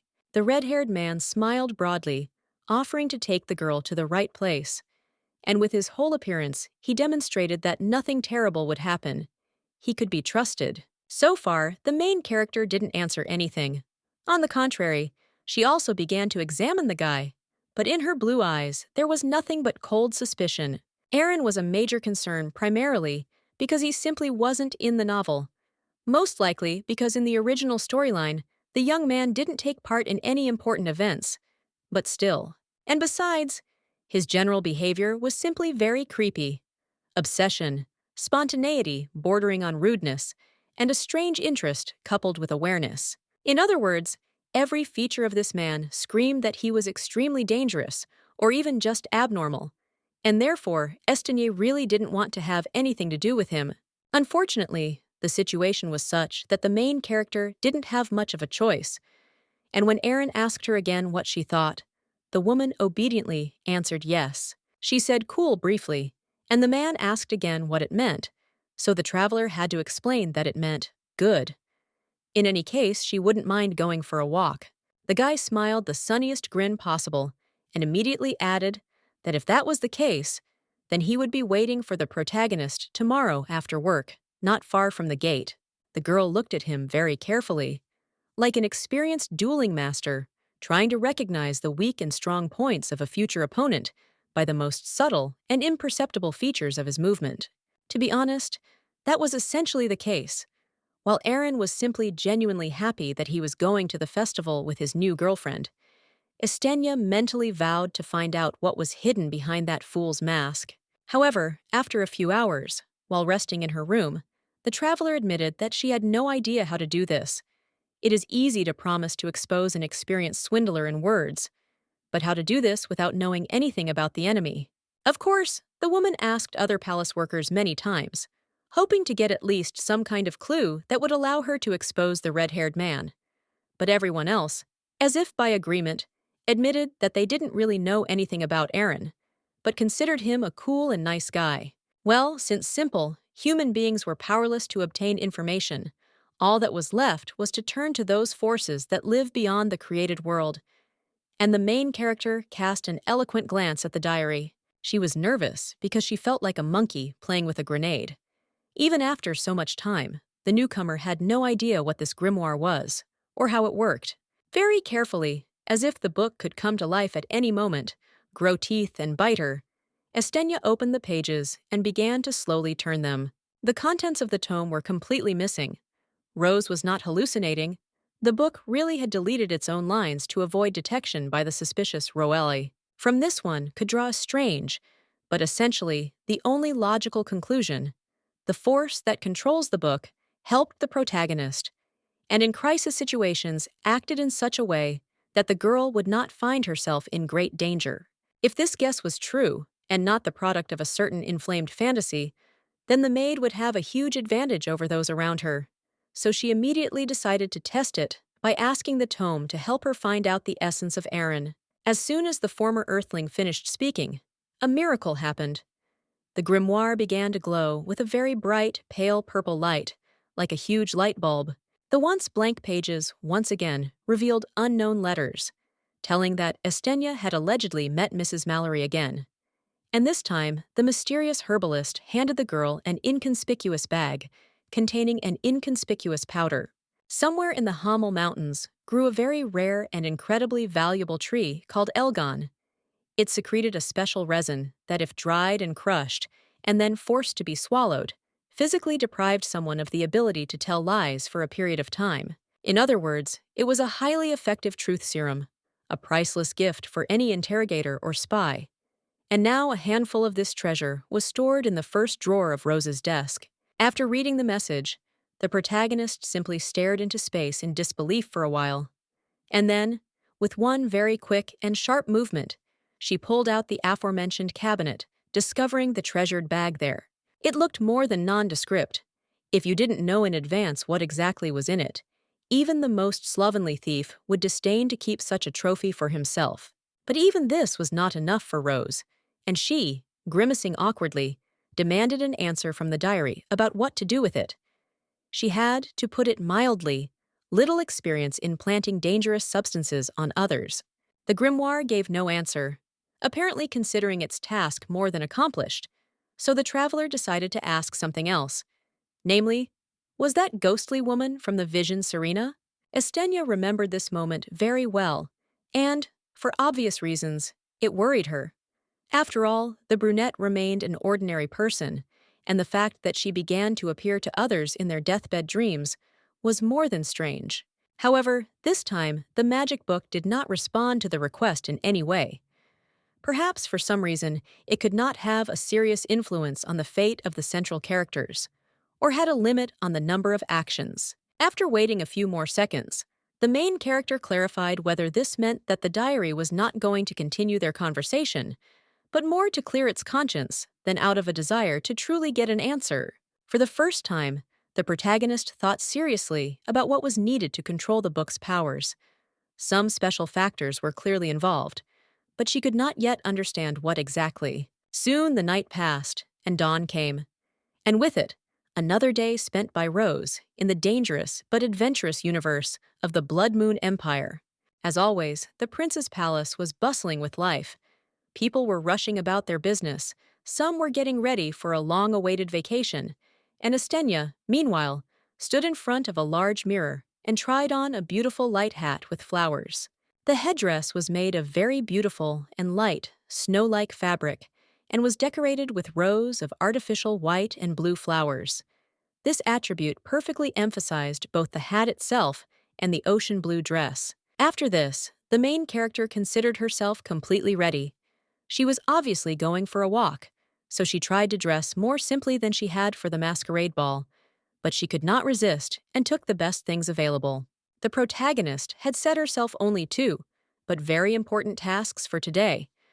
Firstly, she had to find the possessions of Duke Tianel and find out everything she could about Serena. And secondly, she had to meet Aaron in the evening and slip Elgin's powder into his food. There was no time to waste, because Calix Phosmus had given his personal maid only 3 days to rest, after which he was going to load her with tasks again. So the sooner the newcomer completed both items on the list, the better for her. Reminding herself that every minute must be spent wisely, the girl set off on her journey and very quickly arrived at a magnificent estate, standing in the center of a beautiful garden, decorated with sculptures of peacocks. To prevent thieves and vagabonds from getting in, the owner of the estate surrounded it with a high fence and posted guards at the gates. But now the men were distracted by someone's voice. Naturally, it turned out to be the protagonist. With the friendliest and sweetest face, she said that she wanted to ask something, but then she realized that the servants had probably gotten ravenously hungry while on guard duty, and she just happened to have sandwiches and wine. The guards looked at each other in confusion. On the one hand, the regulations clearly ordered them not to talk to anyone and to warn about every suspicious stranger. On the other hand, it was, to put it mildly, not easy to stand for hours without food and drink, and what harm could come from a cute, fragile girl? In the end, hunger and the desire to rest a little turned out to be stronger than the instructions. And after a few minutes, the men were happily crunching on bread with meat and vegetables, while chatting with the good-natured stranger. As it turned out, they had arranged a real picnic, spreading a large sheet on one of the pieces of the garden, and in order to have a reason to enter the territory of the ducal estate, Estenia lied that she wanted to visit her sister, who worked here as a servant. The senior guard, despite the generous bribe, firmly replied that he and his colleagues were forbidden to divulge information about Tianel and his retinue. So Rose, instantly enraged, decided to sprinkle some powder into a glass of wine. Having overcome her irritation, the protagonist brought the drink with a sweet smile and said that she was not pursuing any criminal goals. She was just interested in finding out whether the Duke was some kind of despot. After all, ordinary workers should stick together. The guard accepted the gift without any fear and drained the glass in one gulp, to the delight of the traveler. And she immediately mentioned that her imaginary relative served the daughter of the local owner. The guard, shaking the now empty glass in his fingers, looked at the visitor with genuine interest and repeated her words about the Duke's daughter. His words fell on Estenia like the blade of a guillotine. Tianel had no daughters, at least none that the common servants could tell about, and since the guard had taken the truth serum, he could not lie or evade the answer. Realizing that there was no good prospect for her here, the main character quickly decided to move on, and the satisfied men, stroking their noticeably heavier and rounded bellies, happily waved after her and invited her to come back some other time. Naturally, the protagonist did not give up after the first failure. On the contrary, she traveled for a long time, collecting rumors wherever possible, and she herself did not notice how late evening came, and the sun gave way to the stars. No one Rose had ever met knew anything about Serena or any other hypothetical daughter of the Duke. Only Crimson had the skills and resources to easily learn the old aristocrat's greatest secret. Despite this, the whole situation looked very strange. What reason did Tianel have to hide an illegitimate child so carefully that ordinary people could not even guess about its existence? And since the old shopkeeper had proven in practice that he was absolutely trustworthy in terms of obtaining valuable information, the main character began to seriously think, where, for heaven's sake, could she hide an almost grown woman without leaving any traces? And no, it wasn't that the protagonist sincerely sympathized with the unfortunate girl and wanted to free her from the yoke of her tyrant parent, like a good fairy. Rose simply got it into her head that if Serena suddenly met Calix, then her own problems would instantly disappear, and she would return home. And besides, if the brunette never meets the one whom the author himself intended to be her lover, then the plot will flow along an absolutely unpredictable branch, and the main character will lose her main weapon, the knowledge of what should be the future for the locals. The time traveler could have felt sorry for herself for a long time, clutching her head and going through one negative thought after another. But at some point, someone loudly called her name, and the maid immediately turned around. It turned out to be Aaron. As he had promised, the young man came to meet his new girlfriend at the gates of the prince's castle, and in addition, for the sake of the festival, he changed his old and simple clothes for more elegant blue pants and a fresh sleeveless shirt. To say that the guy was happy would be like saying, "The sun is warm." In fact, he was literally glowing with joy, and it seemed that the redhead only needed to take a step for beautiful plants to grow from under his feet. The palace servant playfully asked if the protagonist had come so early because she missed him, and when he heard that she had not, he admitted in the same carefree tone that he had missed him too, and that was why he had set off early, to the sincere irritation of Rose, whose words were so brazenly ignored. Then he asked if the maid had dressed up especially for him, and the girl sighed very heavily and tiredly, allowing him to think as he wanted. She understood that the young man would ignore the unwanted information in any case. Still smiling happily and sweetly, Aaron asked if this festival was Astenia's first. He wanted to know what she planned to do there first. The main character tried to answer that, actually, no. But she quickly got distracted, because joyful people were already starting to gather around, opening shops with goods and lighting lanterns. Not nearly as pompous as the holidays of modern Earth, but it had its own special charm. The maid, in her excitement, tightly clutched the bag of powder, which had lost a lot of weight, in her hands. It was not a fact that such a convenient opportunity would ever come again, so she pretended to agree and invited the man to have a bite to eat. These short words were more than enough for Aaron to immediately take action. He grabbed the protagonist and dragged her along with him, claiming that he knew a very good place where they made simply first-class food. The main character instinctively tried to break free, but to no avail. The guy was much stronger, and he answered all questions with a smile and the phrase, "Trust me, only I can take you where you need to go." The girl once again wondered who he was in the end. The red-haired man certainly didn't look like an ordinary savvy servant. His level of insight and confidence were more in line with someone like Crimson, who controlled a wide variety of events from behind the scenes. With such thoughts, the time traveler followed the red-haired guy, while the night streets were increasingly filled with people. People were rushing with all their might to unwind after long working days, to rejoice and relax. For now, however, there was still empty space.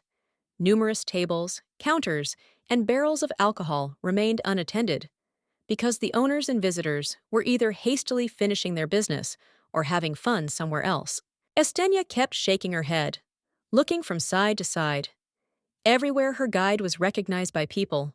All sorts of men and women greeted Aaron good-naturedly, as if he were their old dear friend.